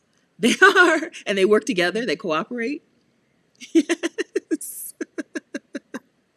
So that is a problem. That is something that I have not solved as a solo traveler. So what did I do? I sat my little tripod and phone down. I took a couple pictures and then I went back to the phone. Like I made sure that they knew that I wasn't going to be away from that for very long. They didn't have much time. I don't know that they really would have cared because they definitely can move faster than me and they can just jump up in a tree and then what am I going to do? But I did take some pictures of myself on that beach, but only a couple. Only a couple. And then I put my phone back in my room. And then in South Africa, it was baboons. Was it baboons? Yeah, they were like, I stayed in a national park with a really beautiful view in the highlands for just a couple of days. And they had signs everywhere. You must secure your sliding door. You can't just close the sliding door to your room. You have to lock it because baboons will come in there and take your stuff and make a mess. Yeah. So don't be afraid of others, but be afraid of the monkeys and the baboons. Yes. It's real, Krishan. Krishan said, this just happened to my girlfriend in Bali. They're thieves. They steal. Like you can't, I don't have any nicer way to talk about them. They steal. They steal your stuff and they think it's funny. Patricia says some people are training them to steal, but I don't know. I think it's just that's just their personality. It's just in them to steal your stuff and laugh at you. Right? No, good and well, they don't need it. Seagulls are also thieves. Okay, I'm from Delaware. Seagulls will steal your stuff as well. Right? I've had many a slice of pizza taken from me on the boardwalk and funnel cake taken from me on a boardwalk from a seagull. It's not the topic of the video today, but it's true, right? So monkeys, baboons, seagulls. That is what you need to be on the lookout for. Yes, Ujo. Yes, they have signs up. Yes, secure the door, right? Don't just close your sliding glass door, right? Because we were out in the Highlands, beautiful park, beautiful like national park. So we're out in the Highlands And so I didn't feel like I would need to lock my door. Ain't nobody out here. But they were like, no, secure your door. Don't just close it. Secure your door. Because the baboons, they will come in. I did see a mom baboon carrying a baby when I was out I got out for sunrise and I was taking pictures of I don't think they were springbok, but they were some sort of like jumping small deer looking animal. I was out at sunrise taking pictures of them, and I saw a mother baboon carrying her baby. And I was just standing there taking pictures, and I saw her with her baby, and I went like this. Not today. Y'all not taking my phone. So I didn't get a picture of the mother and the baby because I was too worried she was going to steal my phone. Squirrels, Anissa? I've never had a problem with. I've never seen that. Oh, see now, nature is nature is out to get us. Yeah. Yes. Yes. Yes. Seagulls are they are menaces. I'm from Delaware, so I'm an East Coast person. I know. Yeah. They are menaces. They are thieves. They're not cute. Yes, I had so Alicia, I had a gull snatch a fry right out of my hand. I've had them take a whole slice of pizza. He swooped down, he or she, the seagull swooped down, took the whole slice of pizza. Of course, the pizza was too heavy, and then they just dropped it. Rude, rude. Yeah, seagulls, they no chill, no chill. It was a whole brand new slice of pizza. Boop. Oh, it's too heavy. Let me just drop it. They're the worst. Yeah. Can they pick up heavy things? They think they can, but they can't. All right. Yeah, I think they train themselves. I agree with you. I don't know that I mean, I'm not saying that there is no one who has ever trained a monkey. There's no one who has never trained a monkey to steal from you. But I think it's just they just think it's funny. They do it. They think it's funny. Okay. So, benefits of solo travel. You will feel amazing about yourself. You set your own schedule. You do what you want and you don't do what you want. And you don't have a complaining travel buddy. Has anybody ever been on a trip with a complainer? It will ruin your trip. I went, I had a trip one time where we were eating black beans for dinner, and she said, these black beans are too dark. And at that moment, I realized that I was built for solo travel. These black beans are too dark. That's when I realized there are complainers. There are people who are just going to complain about being in paradise. We were in paradise, honey. We were in paradise. There are people who are just going to complain through paradise, and maybe I can just opt out, right? I can opt out of travel with other people who aren't going to be into it. All right?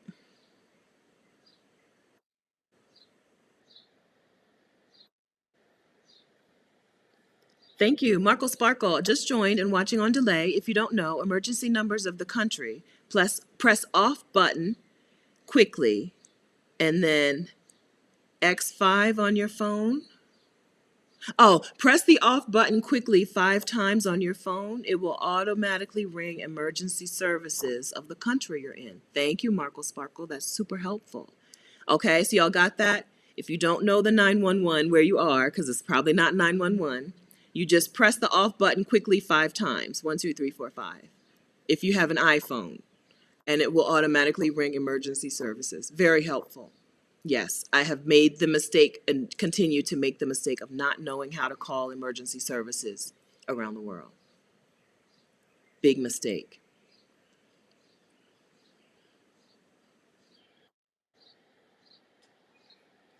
Yeah, Alicia. Okay, so the best parts of solo travel: you do what you want, you set your own schedule, you don't have to listen to complaining, you will meet new people, right? I mean, it just happens. You meet new people. When you're alone, there's just something that makes people, the extroverts of the world, come and talk to you. You will meet new people. So I think sometimes people confuse solo travel. They think that that means they are going to be alone the whole time, and you definitely won't. You definitely won't be alone the whole time. Take a tour. Take several tours. When you sit in a restaurant, sit at the bar with other people. What else? Stay in a hostel. People in hostels will just invite you to things. That's just what they do. People in hostels just talk. That's why they're there. Um, yeah, I'm trying. I'm thinking of more. Okay, I see the chat is going, going, going. So what am I? Okay, the baboons. Yes. Okay.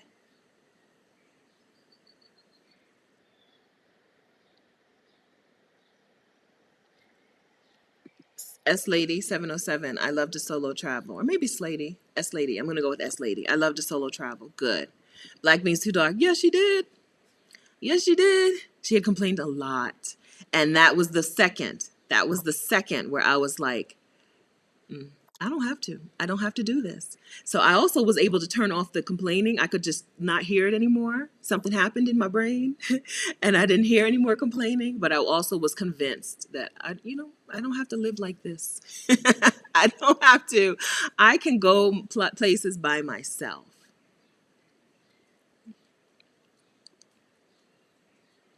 Hello, Allie. Welcome.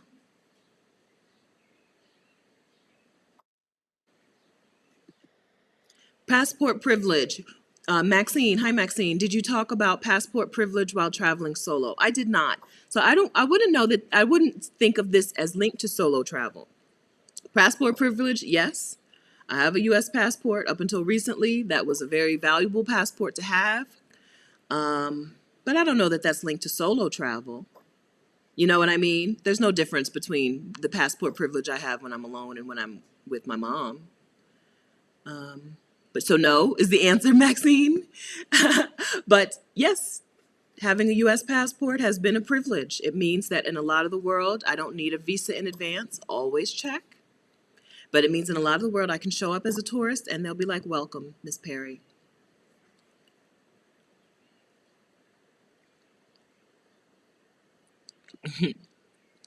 Alicia says she found out about the 5 times by mistake. Okay.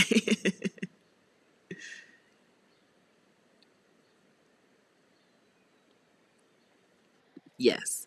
Lisa loving life. Lisa loving living life. I traveled just me and my 11-year-old daughter. We like the same things and we have a great time when it's just us. Yeah, it's nice to find that travel buddy. My mom and I have a good time together. Now we do. When I was a kid, it was the four of us, and those were not fun vacations. Travel with as a family of four. I did not enjoy them. They did. I did not. I didn't because it didn't fit my style. Right? I couldn't sleep.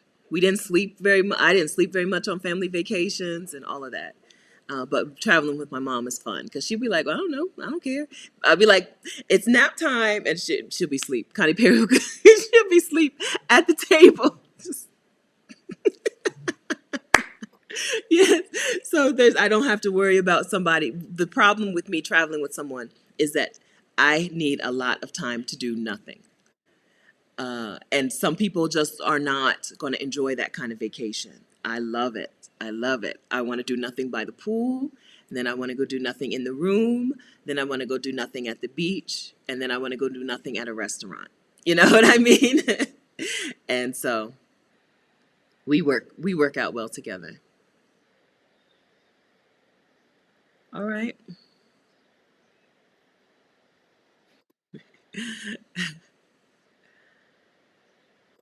Okay. Okay. Okay. So we've talked about why solo travel. We've talked about some of the logistics, right? The insurance and the beach. How not to get your stuff stolen on the beach from baboons or from monkeys. Okay. Any other solo travel stuff we need to cover? What am I missing? We talked about a group of Black women solo travelers called Solo Sisters on Facebook, where you can go to encourage others and to be encouraged yourself about solo travel. All right. We talked about accommodation types, hostels, boutique hotels, regular hotels. We were told that regular hotels with the concierge and stuff are good for solo travels. I overruled that. I vetoed that. But possibly, right? Any hotel, you're going to get different service at any hotel, right? If that's important to you, make sure that you have reviews from that hotel that say that these are helpful people. You know, don't assume. That's what I'll say about a 4-star hotel, or, are they 4 and 5? That's what I would say about that. Don't assume that they're going to be helpful just because they have that star rating. Yeah. If you need a hotel or a hostel or a boutique hotel or an Airbnb host who's going to be helpful, you need to see that in the review. Don't assume that it's going to be that way.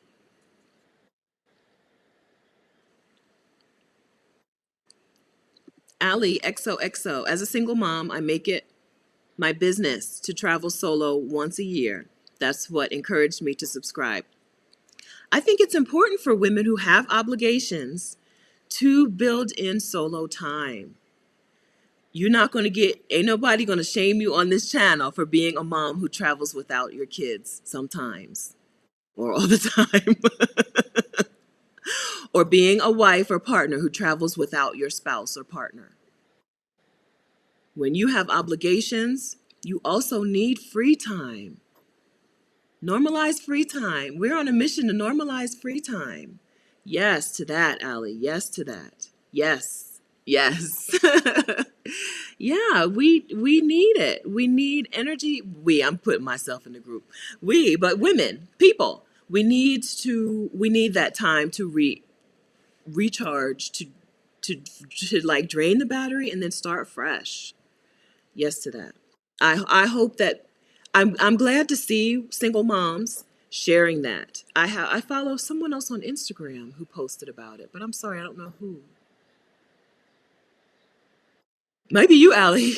So I follow someone who talked about that, and then I follow, and then I see some women who are partnered, who have spouses or partners, and who talk about solo travel. I'm glad to see that. I'm glad to see it because it's something that some people just wouldn't think of. Some women just wouldn't think about it. And then they're like, oh, wait, this is a viable option for me. I can go to Santa Fe, New Mexico and chill out for a while or wherever. I don't know. I just saw a really nice house sit on Trusted House Sitters in Santa Fe, New Mexico. Yes, please. We're normalizing free time. Yes.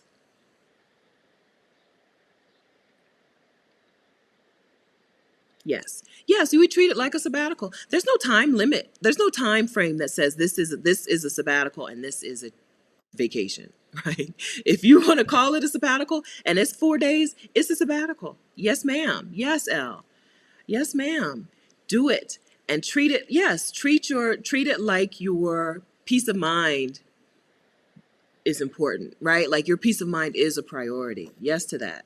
Yes, we normalize free time over here. Yes. Hi, Jeff. So Jeff's YouTube channel. Hi, Jeff Harry Plays. Jeff has a YouTube channel about play for adults. I love the idea. I think that we need it. We need Jeff's voice in the world, right? Jeff has a channel about play. Do you do some play? So I told Jeff, he didn't ask me for my advice, but I told him he needed to set up some times where he was like, I'm going to play. I have this particular game or this toy or whatever, and I'm going to play with this thing for 30 minutes. Come and join me.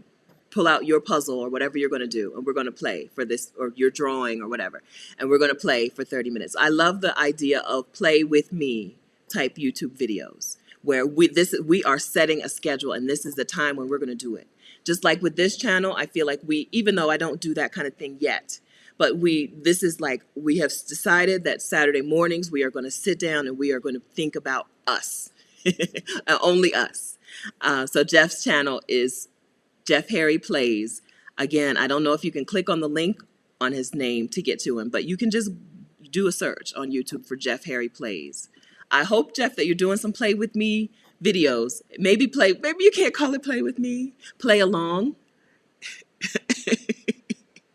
Maybe you can't call it play with me videos. But like play along or playtime, adult playtime or something. I don't know. I guess it's kind of tricky. The wording is kind of tricky for you. But I hope you're doing that. Yeah. because I subscribe to writers and they do some write with me videos. Gertrude Nantra, who is a friend of our channels as well. Gertrude does videos where she's like, okay, here she's a freelance writer among other things, a freelance writing coach, and she says I'm going to sit and write for X amount of time, and an author, right?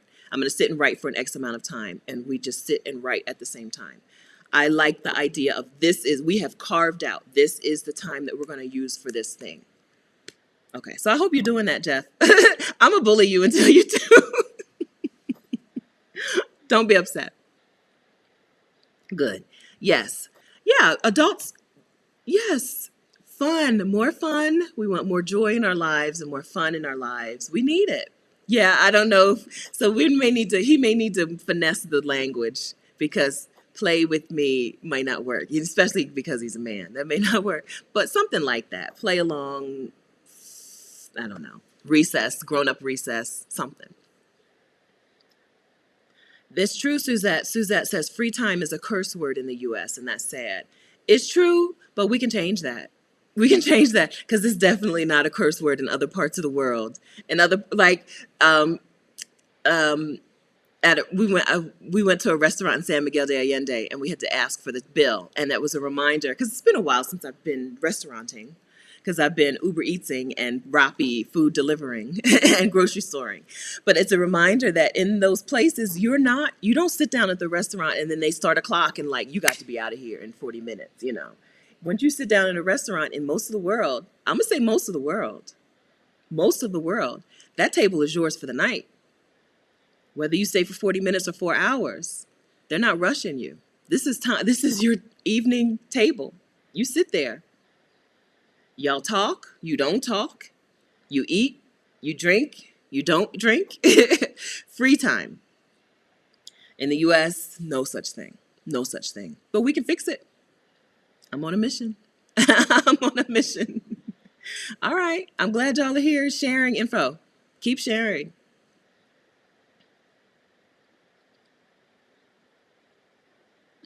So Laree Merriweather says that most prices are based on double occupancy. So if anybody knows of like I assume you're talking tour operators and tour groups, tour groups. If anyone knows of some that don't charge a solo supplement, that don't charge that extra because you're a solo traveler, share them with us, please. I don't have that information because I don't do those. I don't think I've ever done a group trip like that. No. No. Oh, one time, me and my Katrina, who might be here, we went to Jamaica on a group trip. That's it. So if anyone has that information, please share it with us because I don't know of anyone. That is true. That when you're traveling solo and you go on those trips, you have to pay extra because you're solo, which is not fair.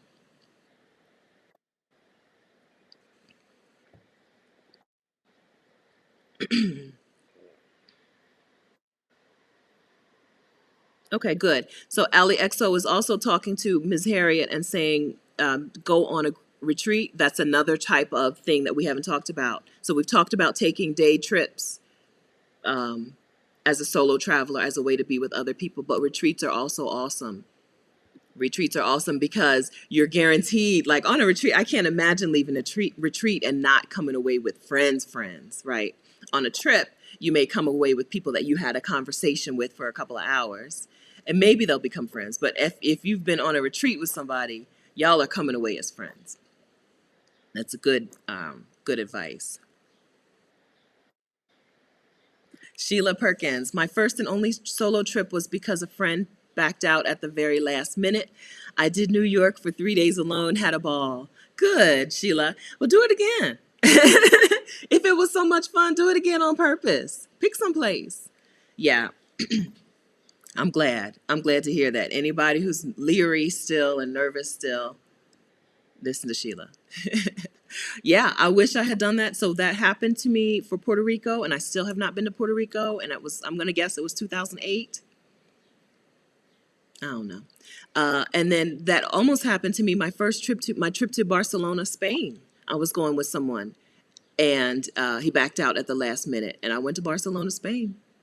And that was the first time I went abroad solo. I had been around the U.S. solo, and I'd been to Canada solo. But that was my first time overseas solo. And my luggage got stolen at the airport. I took a tour with some ladies from Australia, some Asian Australians, right? Asian Australian women. We did a tour, and they were so nice to me, and they invited me out and stuff. But because my luggage got stolen, I felt like I had to go back to my room. At the time, I didn't know it was stolen. I thought it was lost. So I was like, well, I got to go back to my room and wait for my bags. So I missed my chance to make friends. But they offered. We took a little bike tour around the town. It was Mallorca, the island.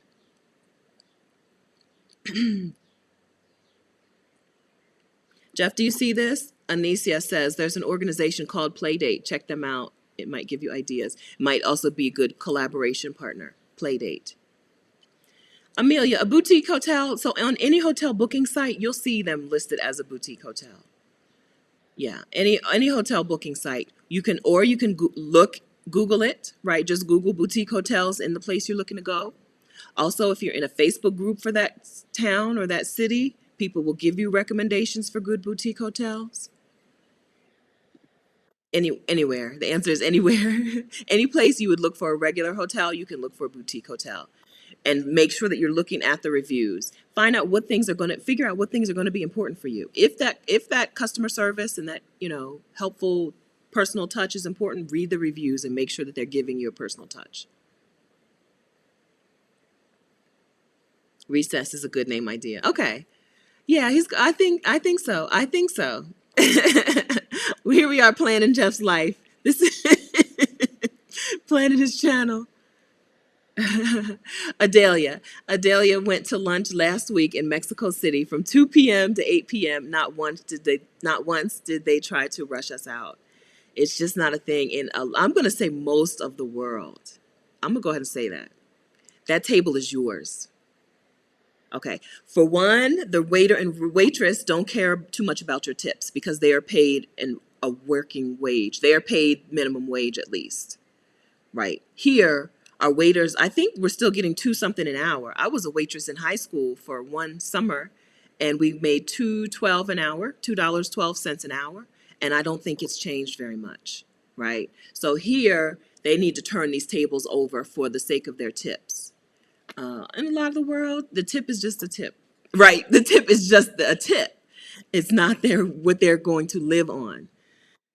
So that's your table. Stay as long as you want, leave when you want. That's why you have to ask for a check. So some people, when they're new to outside travel, they get upset when they have to ask for a check. They assume that that's bad customer service. Sorry. When I'm like, no, that's good customer service. They're saying, enjoy yourself, right? You enjoy yourself. You let me know when you're ready to go. I'm not going to assume just because you put your fork down that you're ready to run out the door. Yeah.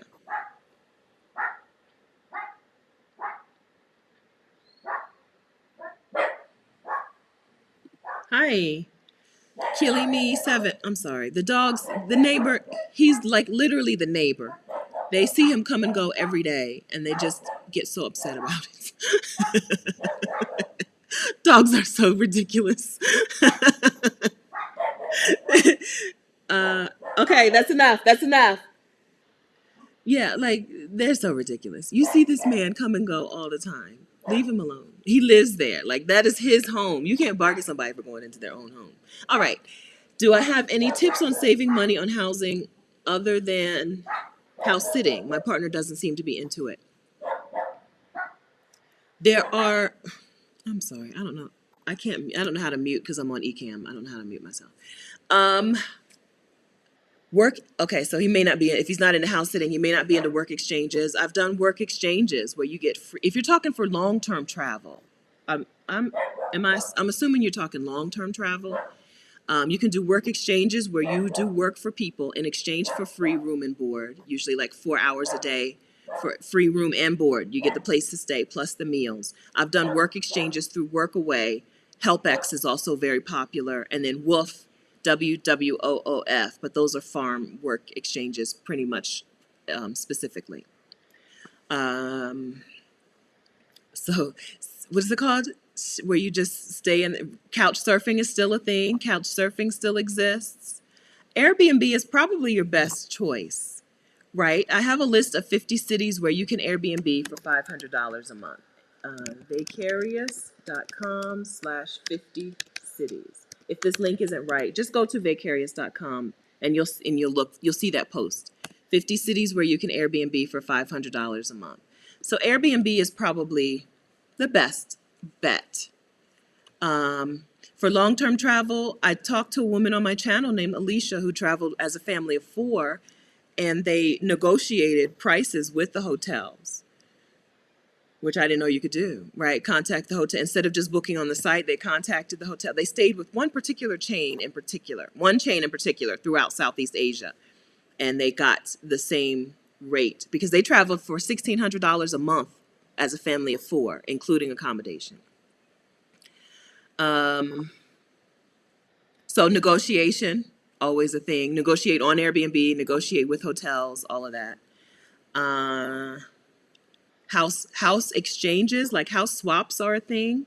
If you saw the movie The Holiday with Kate Winslet, right? That is a real thing. There's a real site for house swaps. So if you're willing to let someone stay in your home and they are interested while you're gone, then you can do a house swap.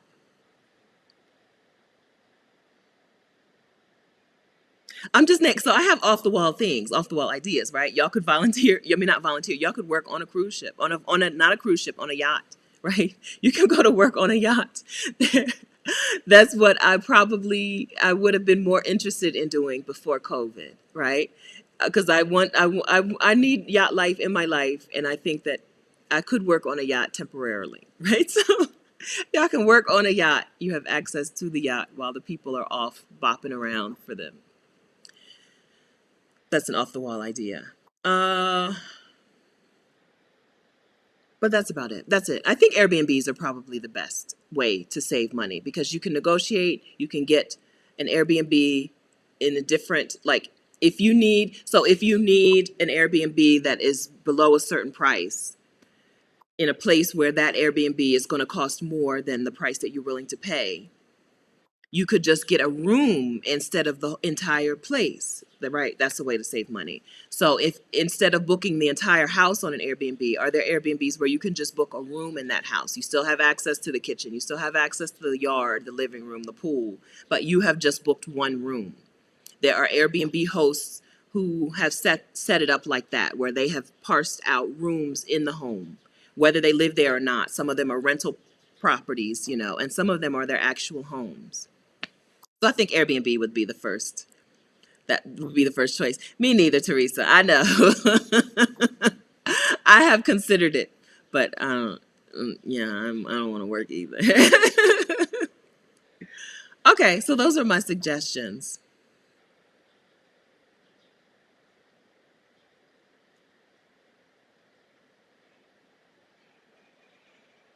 All right, I'm just scrolling. I see you guys talking to each other, so thank you for helping each other and answering each other's questions.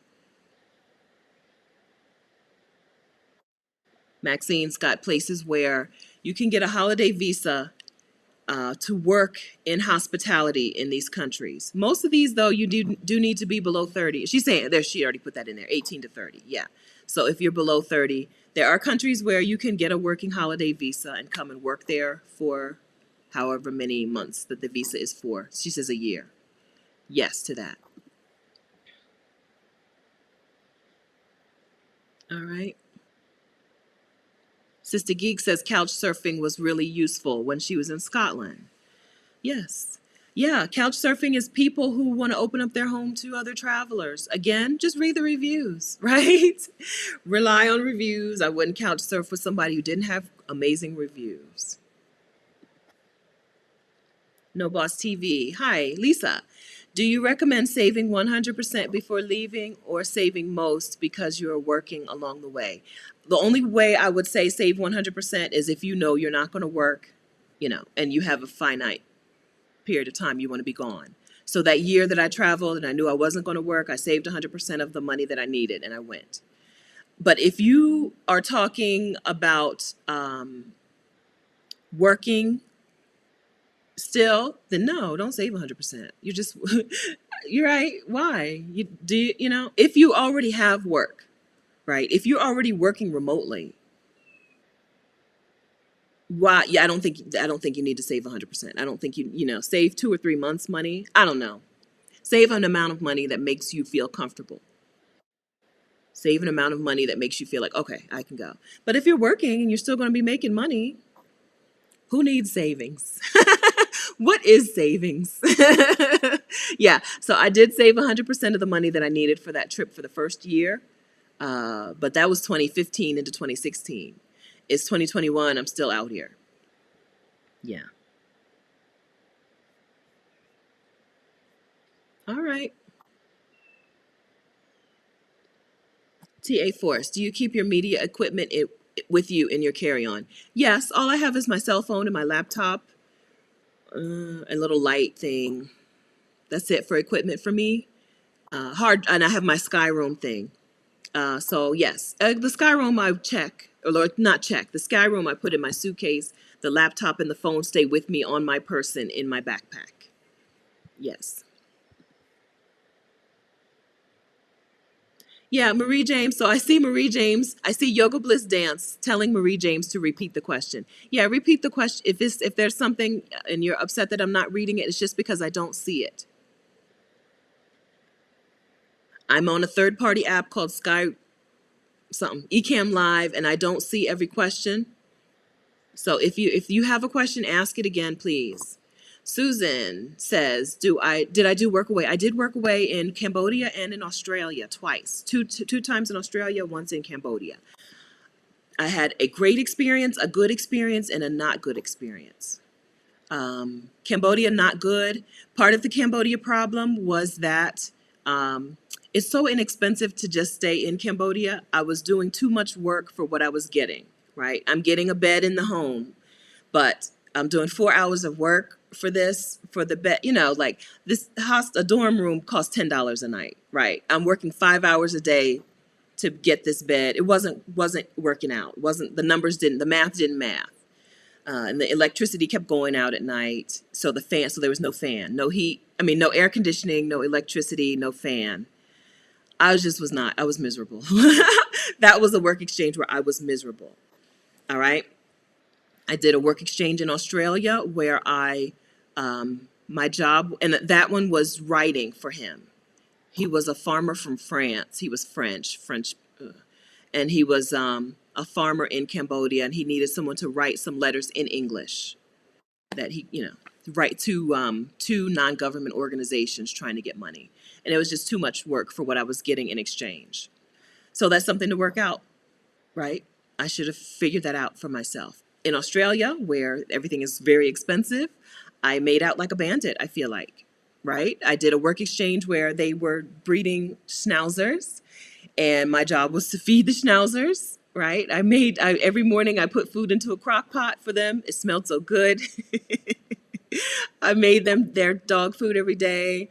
I did some weed whacking, which was not fun. Oh my gosh, it was awful. I don't like yard work at all. And then they also sold out of their garage, they sold car parts. So I filled orders when they came in, you know. But like I said, I made out like a bandit. And then my final work exchange on the east coast of Australia in the Gold Coast, I lived with a family who had two small boys, and I was like a demi pair, like a part-time au pair. I got the kids up and dressed for school. I fed them breakfast, I packed their lunch, and I drove the carpool to school and back. And the rest of the day was mine, including the car. I used the car all day, and the day was mine. And they had a beautiful home, and they had a swimming pool, and it was just in a beautiful neighborhood, and I made out. Like, I even said to her, I'm like, you're not getting, you're not getting your money's worth from me. She's like, no, I am. Because they went to school maybe 20 minutes away, 20 miles away or something. So it just, the driving back and forth was an annoyance. But they fed me. Like, that's room, Workaway is room and board. You're getting meals and accommodation. And then they even sent me on vacation. She appreciated me so much. And the little one, the 4-year-old, who was like, that's not a woo, the jumping on the bed. She appreciated me so much that she was like, well, let me send you to my friend. My friend lives on the beach here. Let me send you to go stay with her for a long weekend and then come back so I could get a little break from the kids. So yes, I've had great workaway experiences. I've had a good one and a not good one. I would do it again if I found a workaway in a place I wanted to be, doing something I wanted to do. Kenya Rancy on Rashida's channel, I think that video is. Kenya Rancy in the 12 Days of Career Breaks video lived on a farm she worked on a farm in Spain for a chef. So I think she picked fruit. I think that was her work exchange. She picked grapes or olives or whatever. And in exchange, the chef fed her like a queen. So if you feel like you're getting fair compensation for your 4 hours of work every day, do it. If you're in a place where you're not going to get fair compensation, like a place where Cambodia, where everything is so inexpensive, think twice. It may have still been worthwhile if I had actually liked the farmer, but I didn't like him. He was just not a nice person. I didn't like anything about it. That one. Patricia, hi Stephanie, would you suggest staying in hostels locally in the US and globally? Viable, safe, clean, and affordable options. I don't have a list of hostels that I have stayed in. But seriously, Patricia, just read the reviews. Like seriously. You're not asking for that. I'm sorry. Yes, the answer is yes, I would. In the US, hostels are a little different. Hostels are, well, for one, they're more expensive in the US, and they're a little less community focused. They're more transactional. You just need an inexpensive place to stay here. That's been my experience. Hostels outside of the US are more they want to give you an inexpensive place to stay, but they also want to foster some sort of community with the travelers while you're there in some way. Except for those big chains, like I said, Generator Hostel in Europe, not. They just want the money. That's been my experience with them. I've stayed in them twice.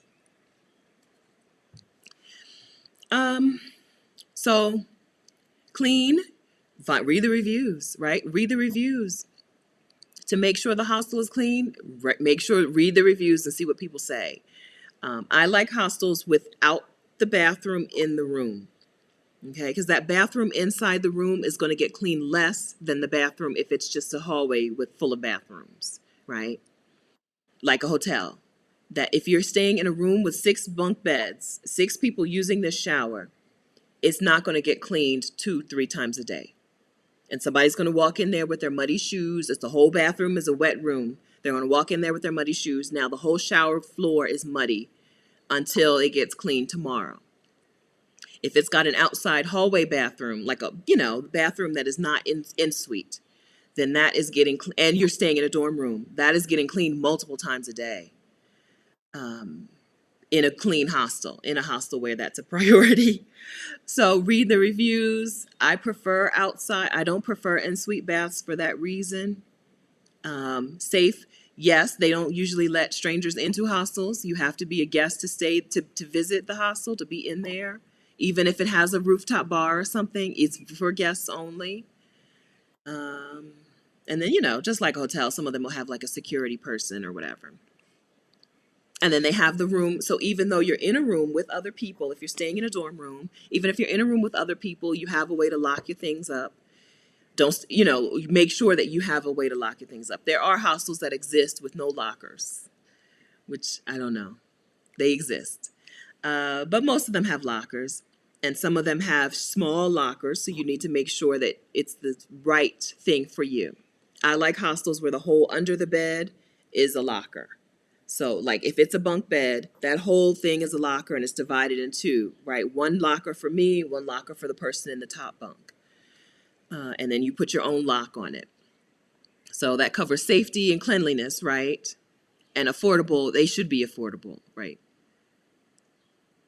In London, I did pay, I want to say $60 a night for a hostel, for a dorm bed in a hostel, but London is just an expensive place. It might have been 50 something per night.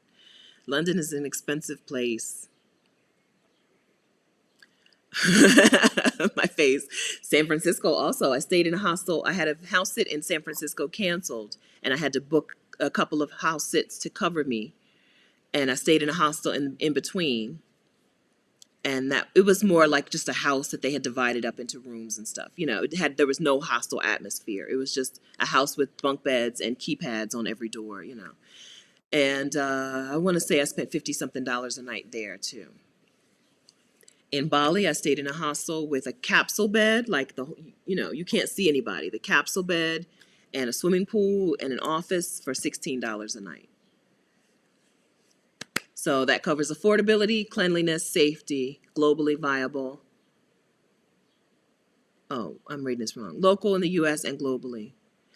So I can't give you individual recommendations because I've stayed in too many. And I've been to 30 countries. So the place you want to go, I most likely have not stayed in a hostel there to answer your questions. But just go to Hostel World, read the reviews. Like those reviews that is the information that you need. That information is going to be more helpful than anything I could tell you.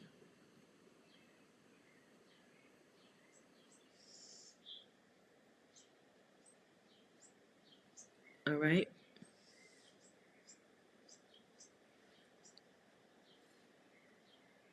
Oh, Sister Geek and Kim are talking about staying on a campus.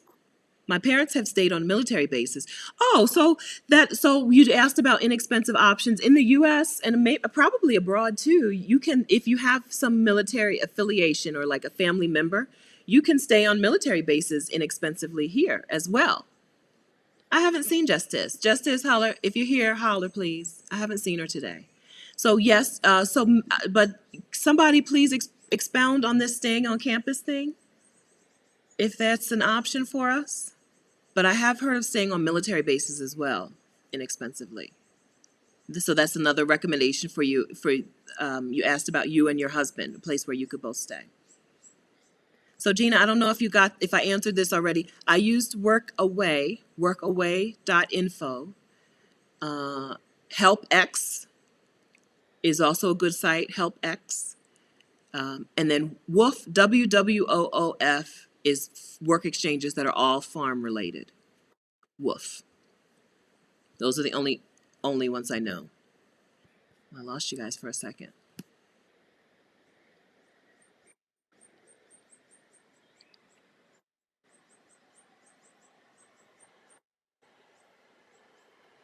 Okay. Nubianet, like the generator hostel in Copenhagen.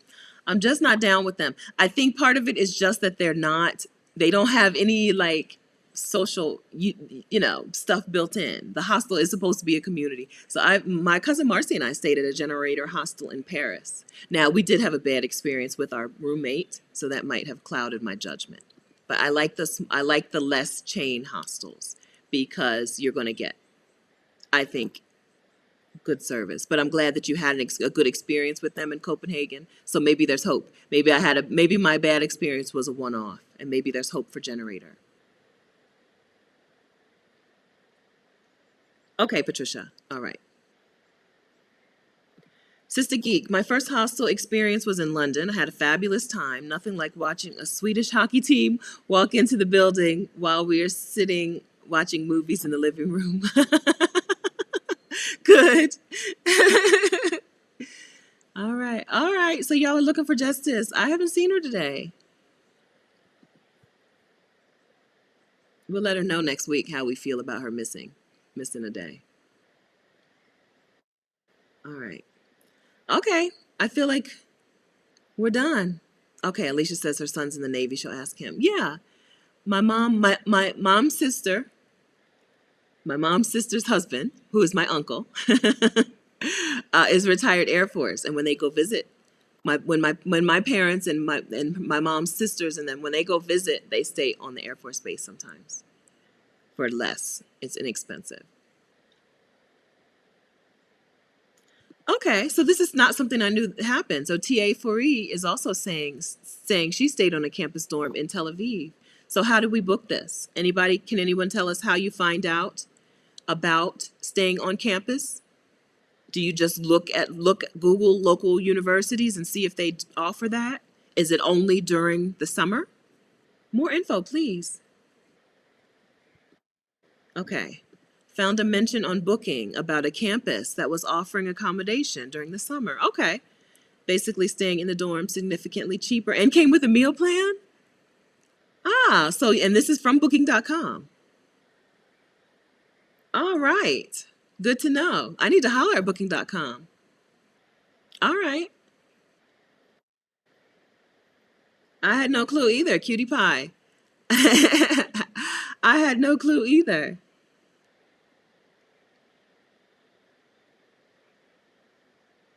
Okay. Men are so nice. Okay. Good. Hi, Kim. It was not for me. It was not for me. Hi, Leah Brown. Okay. So, Gina, I will do a packing video. I, once upon a time, thought that I was going to do all kinds of packing videos and people were going to be super interested. And people have not been interested. So I'm glad to have a special request for one. I will do it. I will do it. I will.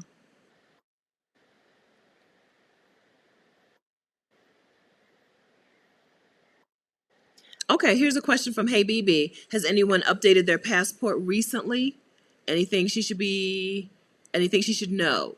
Like, how long did it take? I didn't I didn't go through the regular renewal process for my passport because of COVID.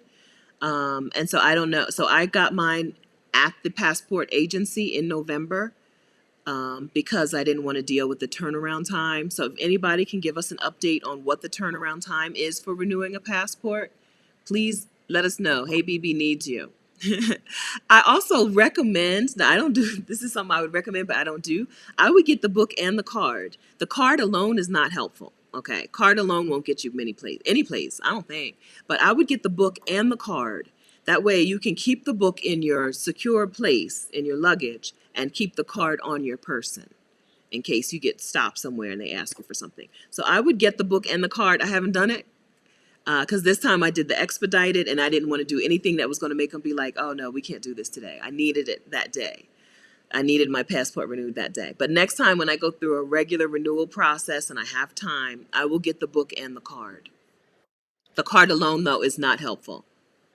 Yoga Bliss Dance campus is usually only for summer, as far as I know. Okay, that's good to know. I thanks, Viv. I didn't know that that was a thing. So thank you for sharing it. Okay, and Patricia says the same thing. Sometimes they're mentioned on travel sites like Booking, Expedia, TripAdvisor. Who knew? Okay, that's good. Okay, and Leah says she worked for Department of Defense and stayed on base. It's cheaper to stay on base, but you have to have a card. Okay, okay.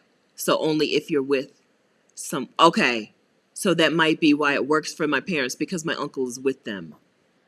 Okay, so not. Okay, okay. So that may not work for everyone, but if you have affiliation with, if you are a veteran or retiree, it might be helpful.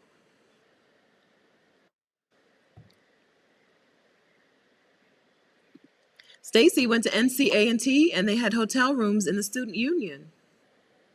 Very smart because they probably had a hospitality program and they ran the hotel.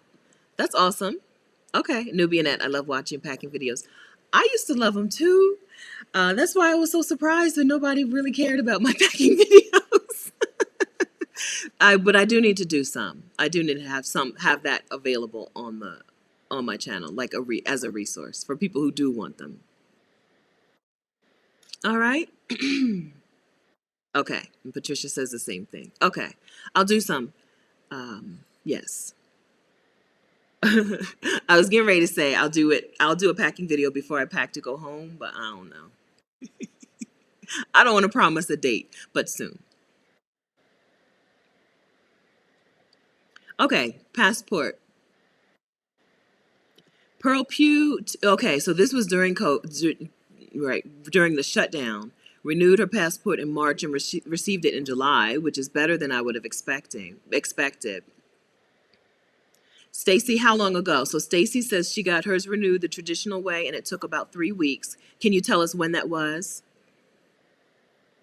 D. Watts, hi. I sent mine in April and I was told 16 weeks. Okay, good luck, D.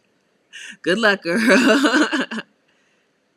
Okay, Beverly says she just renewed her passport and it took 10 weeks for the book and the card. Just as in just this like started in the winter? Just as in what month? That would be helpful. Okay. Camilla, thank you. I renewed in March and received it this week. Okay. Okay, so that's helpful.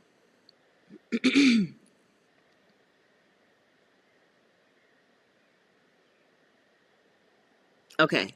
Carrie says she's watching the video that Rashida and I did with Picky Girl Travels the World about hostels versus was it hostels versus Airbnbs? Yeah. Or maybe hotels. It wasn't hotels.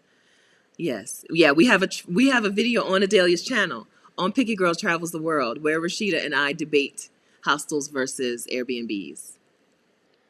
I won. Hi, Empress Fives. Welcome. Okay. Gina says she just renewed her passport. They wouldn't even quote her a turnaround time. Make sure your photo is done correctly. Okay. And then she's got info on how to make sure it's done correctly. Okay. Francine, hey Francine, her husband, it took 6 weeks to get his passport with low-level expediting fee. The regular was 12 weeks. Okay. I got the regular, whatever the regular passport is, BB.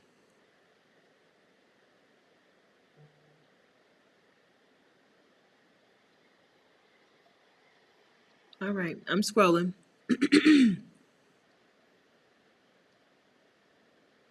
Brenda says she just renewed Thursday and it took 10 to 12 weeks without expediting. Only one, Sean Ray, says, I saw campus stays in Accra, Ghana on Airbnb. Yeah, I didn't know that was a thing. I didn't know. One time I did volunteer with a camp and we stayed for kids and we stayed on University of Delaware's campus. But it never occurred to me that, and I think that was actually kind of they had like a hotel check-in type situation. But it just didn't occur to me that people could do that. Yeah, I agree. Kasima says she has the book and the card, the passport book and the card. She doesn't use the card very often, but it's good to have just in case. I think it's good. Yeah, I agree with that. Good to have just in case. All right.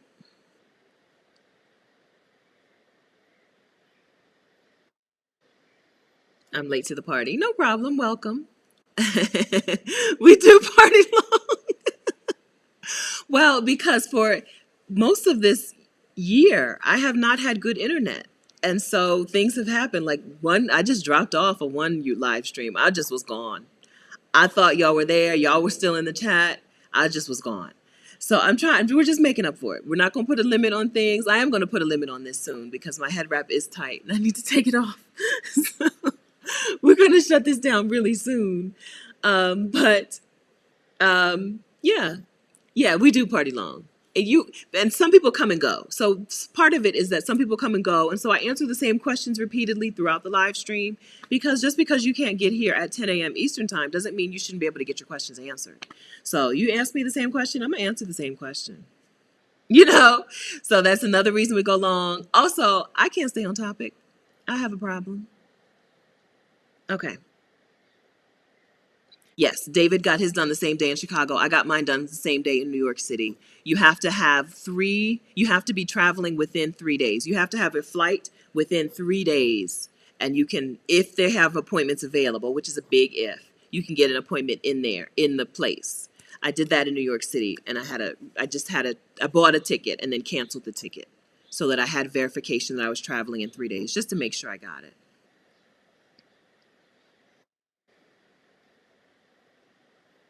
I don't know the answer to this. So the eminent Val, watching from Boston, does someone who's fully vaccinated need a COVID test to enter the U.S.? I'm sorry, I don't know the answer to that. I think yes. But I don't know. Google, I would get that info from the State Department, from state.gov.us. I don't know because I'm in Mexico. I do need to take the COVID test before I get on my flight, before I leave next week. But I don't. I'm not vaccinated, so I don't know if it's different for people who are vaccinated. I'm going back to get it. Light Divine, you're here. We're here. We still here. But you will need to go back if you want solo travel info. You will need to start from the beginning, unless you have a question. I'm in Lake Chapala, Mexico, which is outside of Guadalajara. I'm house sitting. And my house sit ends 19th, 20th, 21st, thereabouts. Thereabouts. Christine, we're talking about the passport card. So when you get your passport, you can get a book, you can get a card, or you can get both. The card alone is not helpful. So you definitely need the book, but you can get the passport book and the passport card together as a combo pack. Okay, Ms. Harriet, thank you. I'm glad. I hope it was helpful. I hope if you have questions, I hope you've asked them and I hope I've answered them. All right. There's two parts to that. You have to ask the question. Three, you have to ask it. I have to see it. And then I have to answer it. So I hope you got your questions answered or your concerns addressed, your solo travel concerns addressed.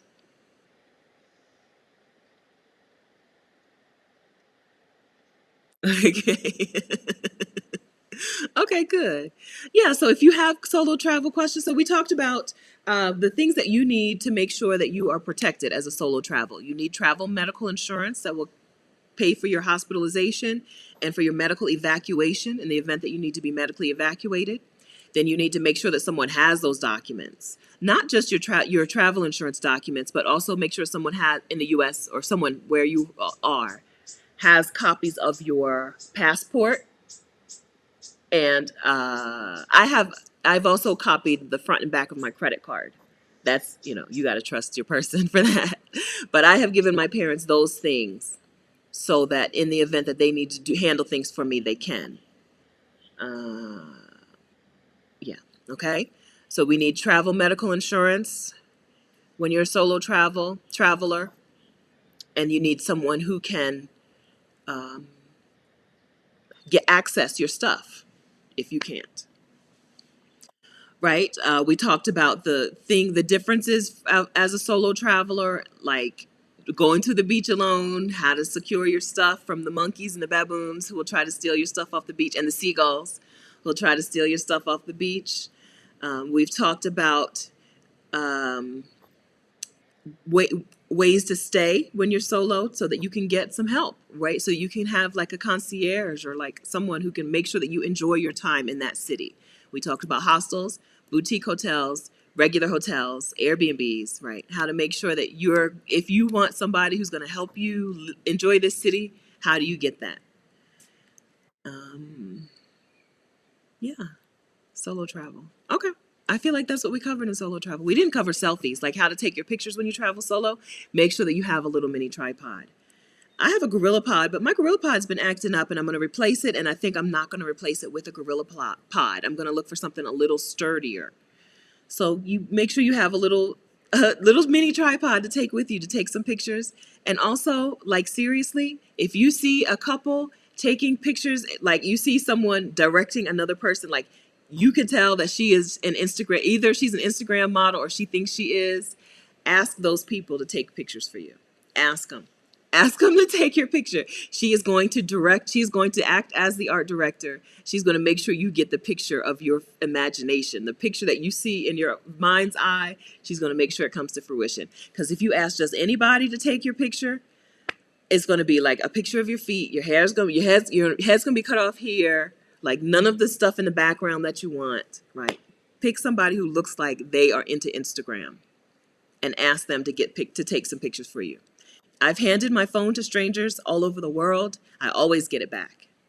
Okay, so maybe you want to find somebody you think you can outrun if it's going to come to that.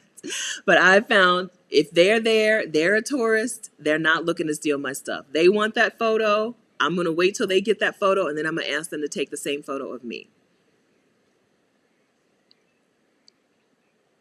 Okay, so Kasima says, regardless of whether you're vaccinated or not, you will still need that negative COVID test when flying back into the U.S. Thank you. I didn't look it up because I didn't have to because I already know I'm not vaccinated, so I know. I got to get mine when I go back to the U.S. All right, Eve. When I travel, I check into hostel. Instantly, I have more friends. It's remarkable how everyone loves Americans abroad, especially cute females.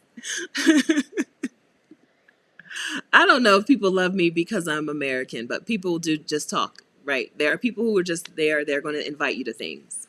The Dutch, I've said before, the Dutch women are large and in charge. I don't mean large, like they're tall. They're tall and they're in charge of things.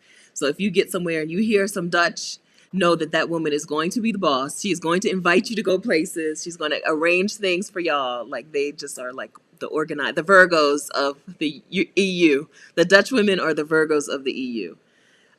Yeah, yeah. If you don't want to be alone, just because you're traveling solo doesn't mean that you're alone. If you don't want to be alone, take tours. You're going to meet people on the tours. Stay in hostels or in boutique hotels, like Adelia said, accommodations that are built to be more accommodating, right? To be more community focused. Um, and just when strangers talk to you, just talk to strangers. Like really, just talk to strangers. You know, you don't have to be alone just because you're traveling solo. Also house sit. Like then you get two dogs to take everywhere with you. Okay. Okay. She says, "See Noanye. I'm very late, but I'll catch the replay." You're welcome. Hi from Cali. Hello. Hello from Cali. Oh yeah. Yeah, we start early. We start too early for y'all. We start too early for y'all. Yes. She will act as the director of photography. It's true. It's true. I've done it many a time. You see her. She's got her little Instagram hat and her little Instagram dress, and she is ready. She is there for that purpose of getting that picture. Please, please, will you take a picture of me? She will say yes, or her or her boyfriend or whoever, they will say yes, and they will do the same thing for you. Okay? She's into it. Pick somebody to take your picture who is into it, not just somebody who's just somebody roaming around, because that picture is not going to look good. And also, yes, when you have the tripod, you also have that little remote for to take your selfies, to take your solo pictures. I call them tripod selfies. Yeah, I've got great ones. I've done some really good jobs with some tripod selfies.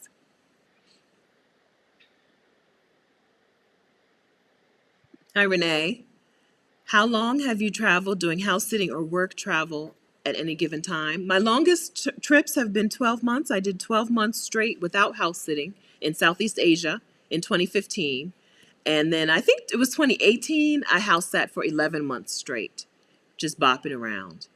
This particular trip has been 6 months because my tourist visa, I got to leave because my tourist visa is about to run out. So I came to Mexico the end of November. It's almost the end of May. So this has been 6 months of bopping around Mexico.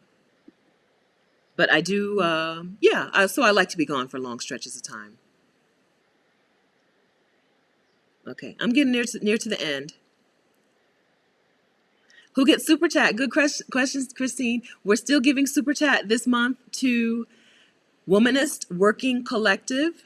Womanist Working Collective is run by a woman, a black woman, who is letting another black woman stay in her New Orleans home this summer while she's in Philadelphia for the summer.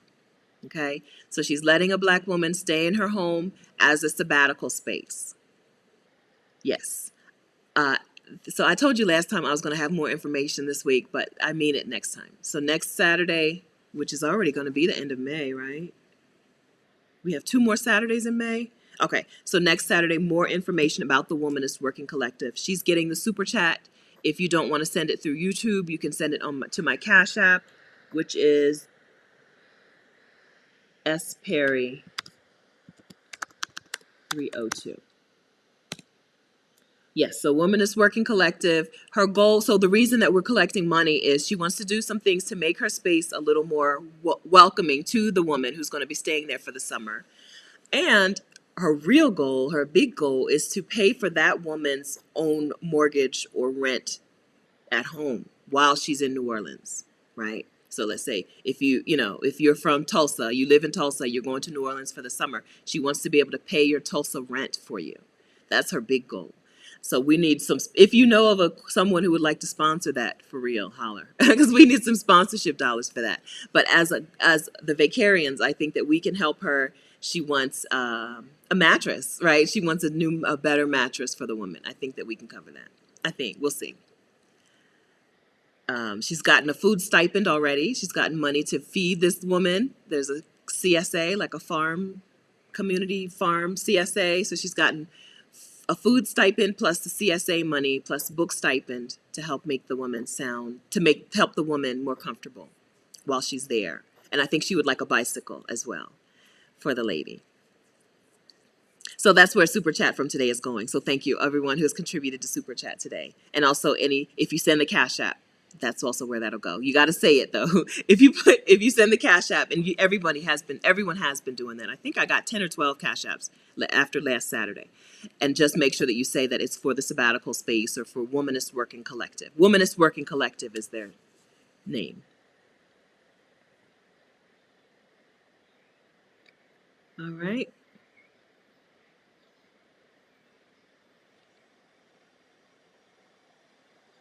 Okay, Kim. Yeah, Cash App. I put my Cash App on the screen. That's fine. Yeah, Cash App, there's no fee. YouTube, there's a big fee for the money. All right, Sheila Perkins. Solo trip to New York with no plans of where to go or what to do. Found a subway 3 blocks from my hotel, which is always good. Jumped on and ended up so many places. Guggenheim, Central Park, the Momo Museum, Times Square. Good. New York is a good place to be. I think New York and Washington, D.C. are awesome vacation places, right? I think, we underestimate how awesome they are. But there's just so much to do. Well, I'm from Delaware. To me, they're awesome. If you're from New York, maybe they're not awesome. But I'm from Delaware, so there's just so much to do. We don't have that where I live, where I come from. Yeah, I'm a fan of New York and DC. I've spent much more time in DC than in New York, but they're wonderful options for us.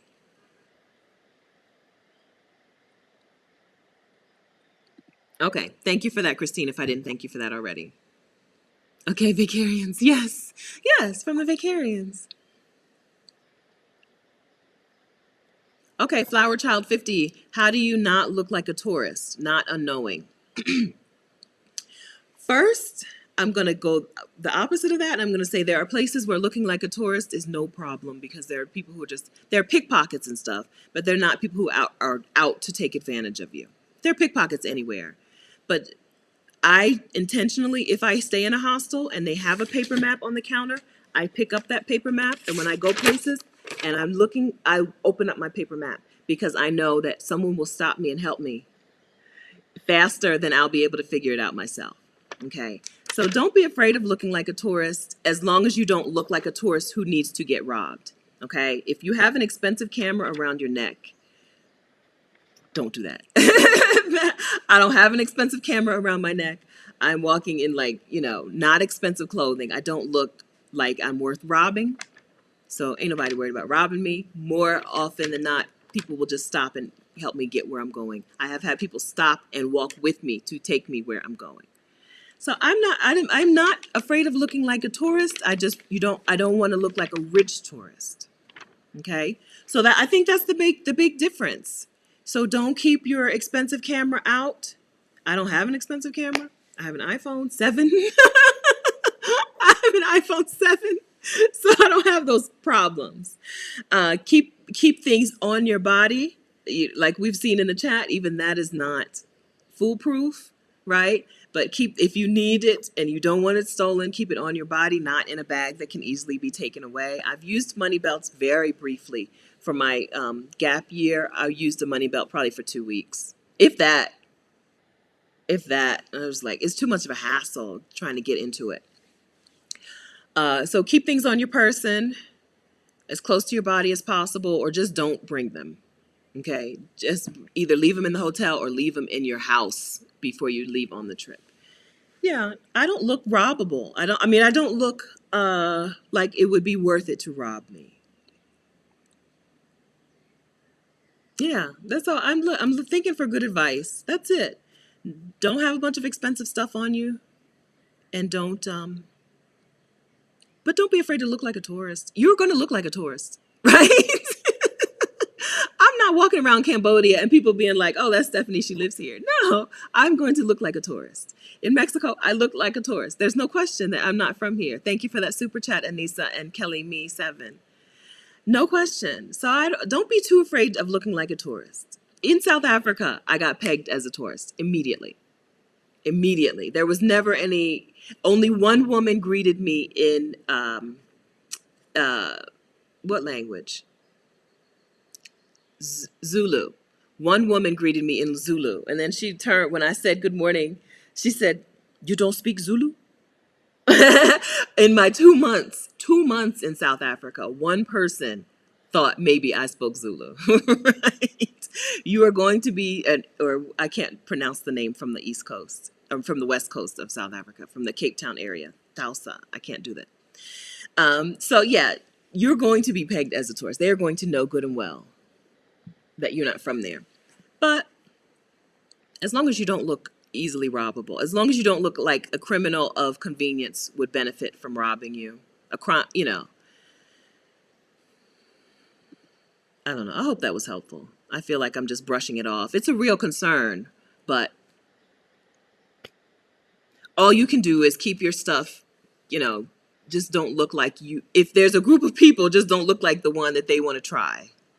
You know what I mean? Thanks for that super chat, Ali. XOXO. Thank you. TA4E, thank you very much for that super chat.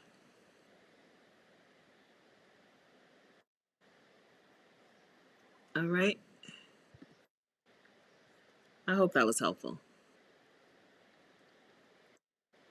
Nubianette, looking like a savvy tourist is sometimes seen as affluence, which sometimes as a brown person is a good thing, especially when you're American.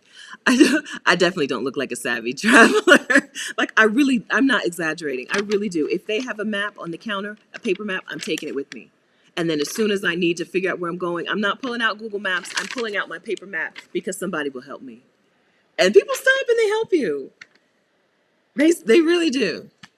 They really do. I'm a testament to like what neighbors, how how other people in other communities or other countries just feel a neighborliness to one another that we kind of have had removed in the United States. Kasima says Brooklyn. She lives in Brooklyn and is a great place for solo travel. You won't get bored. I agree. I think so. I agree with that. I'm a fan of New York City or New York and Washington, D.C. as solo travel destinations. You're not going to get bored. Puerto Rico, my dream. I'm so excited. NCOKK is going to Puerto Rico next month. I have been trying to get to Puerto Rico for I don't know how long. One day. One day. Yes. Also, don't carry all of your cash at the same time. Okay, great points. Keep your cash separated and your cards separated. So if you're traveling with debit cards, credit cards, never have everything in a place where if it's taken, you're in trouble, right? Everything separated. I keep a credit card in like a pouch of my suitcase that never leaves the room. So if my bag is stolen and my wallet is stolen, I still have that card in that suitcase. Now, yes. Oh, and I even separate cash when I only have a little bit. I got 3,000 pesos when I got here. That's $150, right? And I still separated it just out of habit. So, yes, separate your cash and you separate your cards. Keep your cards separate. And if you have a wallet, if you have a passport and a passport card, if you have the passport book and the passport card, easy to do that as well. So keep one on you and not the other. Yes. Yes. So don't look robbable. Here's Gina's advice. Don't wear jewelry when you travel through Latin America. Yeah. So I got like this. I bought this here. Yeah. So don't, yes, I think that's right. Just don't look like it would be worthwhile for someone to rob you. That's the best way I can put it. Right? Look like you're there to enjoy yourself. It's okay to look like a tourist, but don't look like a tourist that is worth robbing. Hey, BB, what kind of classes do you teach? She's saying, I was nervous about solo travel, but in need of a retreat. I'd even teach a class to help pay for it. So collaborate with retreat runners. Retreats are back in business, I think. I think people are starting to run retreats this summer and this fall. I've seen some on the gram.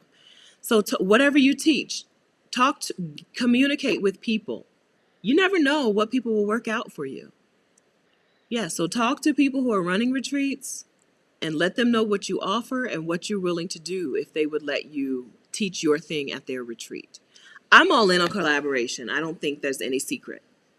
I'm all in on it. That's why you see so many guests on my channel. That's why you see me being a guest on other people's channels and podcasts and Facebook groups. So people need somebody who runs a retreat. Some people who run a retreat are going to do the whole thing themselves. But a lot of people who run retreats are not doing all that stuff themselves. So reach out and reach out to many people. Don't feel like one no is the no. One no is not the end of it.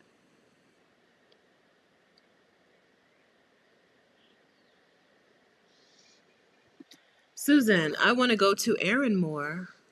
I don't know what that is. Oh, in Ireland. Okay. Well, let me tell you. So I think that Irish people have a wonderful reputation all over the world of being good people. Okay. We're not talking Irish Americans. We're talking Irish people. They have a very welcoming reputation, and that was earned because they are good people. Right. Again, don't confuse Irish with Irish Americans. So I don't think you're going to have a problem. It's a place where any black person I know who has been has loved.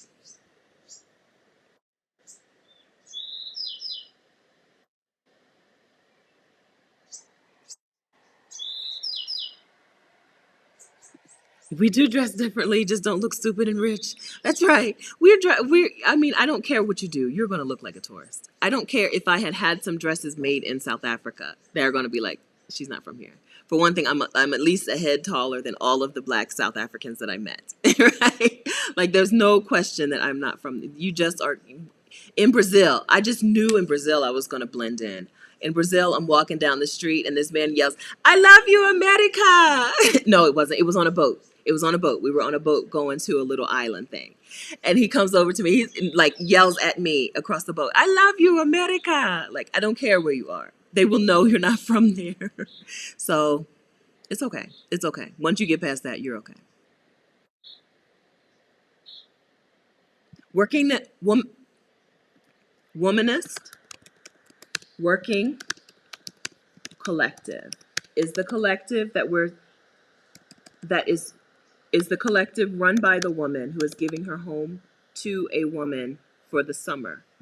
And on Instagram, that is her handle, Womanist Working Collective. I'm pretty sure. Sometimes I say it backwards, but I'm sure that got it right. Womanist Working Collective. Black womanist, feminist, womanist collective of other business owners. But this is run by one particular black woman. If you're here today, say hi. If she's here, if you're here, say hi. Yes, so that's her Instagram handle.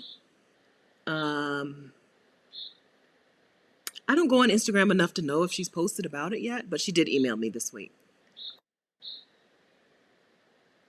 Okay, I've hit the bottom of the chat, y'all. Okay, I've hit the bottom of the chat. All right, so we've done it. We have answered your questions about solo travel and other things.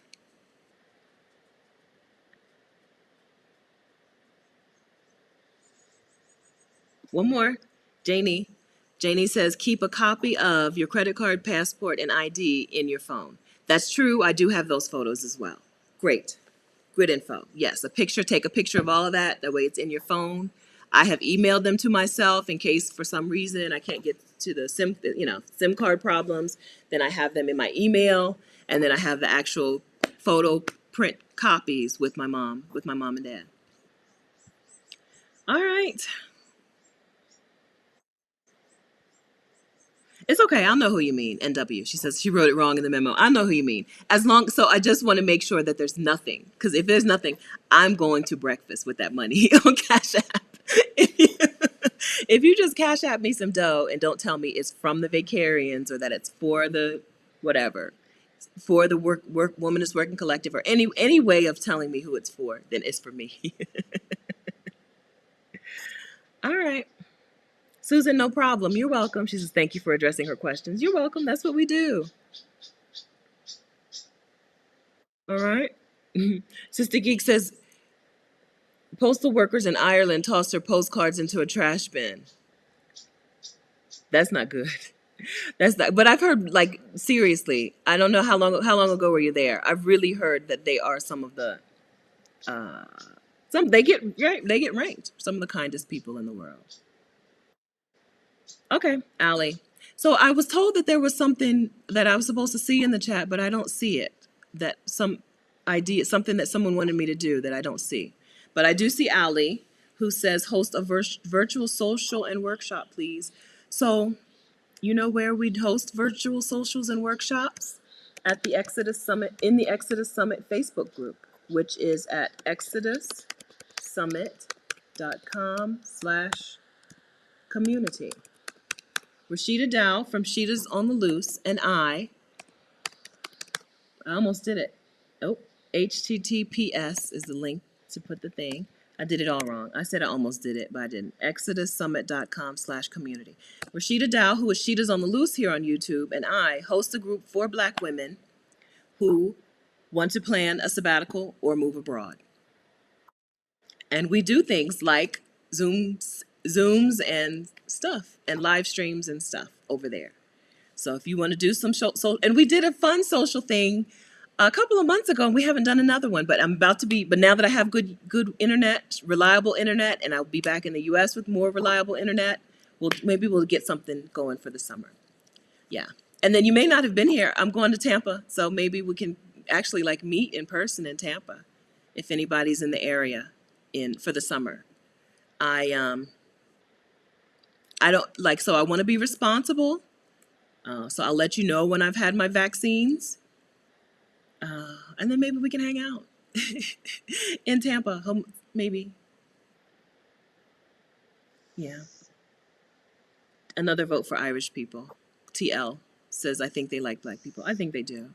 I think they do. I think they kind of identify, from what I've not been to Ireland yet, but from what I understand, they kind of identify with our struggle because they were beat down by the British pretty awfully, right? Between the British and droughts and famine. I think that they identify with us pretty strongly. And I think that's why Black people find that they have a good time, good connection with Irish people in Ireland. And again, we're not talking about Irish Americans. All right, Alicia, time to close it down. Alicia, good chatting with you. Take care till we meet again. All right, good. Sin, do I feel like I'm living my purpose? I do. I think that there are many paths to living your purpose. We talked about this just last week. I hope that you watched that video, Sin. I do. I think that my purpose, so house sitting has helped me live my purpose. I think that I could have done it through other things. So I think that we shouldn't, if you're asking this because you're looking for your own, don't focus on your purpose. Focus on things that you enjoy doing and ways that you can do those things and serve other people. House sitting and helping other people become a house sitter has helped me live out my purpose. That's weird. That's weird. House sitting is a weird thing. And it's not something that, was some grand ordained thing. But it does help me live out my purpose. And I do feel it. I feel it. It feels really good. I feel happy to wake up every day. I feel glad to wake up every day, glad to be here with you guys every Saturday. So yes, I do. If you are a person who is looking for your purpose, I say don't look for it. Look for joy, look for peace of mind, and look for ways to when you find that joy, look for ways to share that with other people. I think that will lead you to feeling like you are operating within your purpose. I'm not an expert at that, but that's my own personal opinion. Okay? That's my own opinion. Okay? Cutie Pie is going to be in Brooklyn next weekend. If anyone there wants to do a meetup, how can they contact you? All right? I'll be in Delaware. Okay, good. I'm happy to see you in Delaware when I'm vaccinated. I will holler at you. I will let y'all know. I don't keep things a secret. So I'll tell you when I'm back in Delaware and vaccinated, you'll know. You'll see me and Connie Perry out and about a little bit. We're still trying to behave ourselves, do the right thing by ourselves and our neighbors. But we're going to be doing some fun stuff. All right. Wonderful. Thank you. Thank you, Beverly. Thank you for being here. Okay. Flower Child, thank you. All right, we'll see y'all next Saturday, 10 a.m. Eastern Time.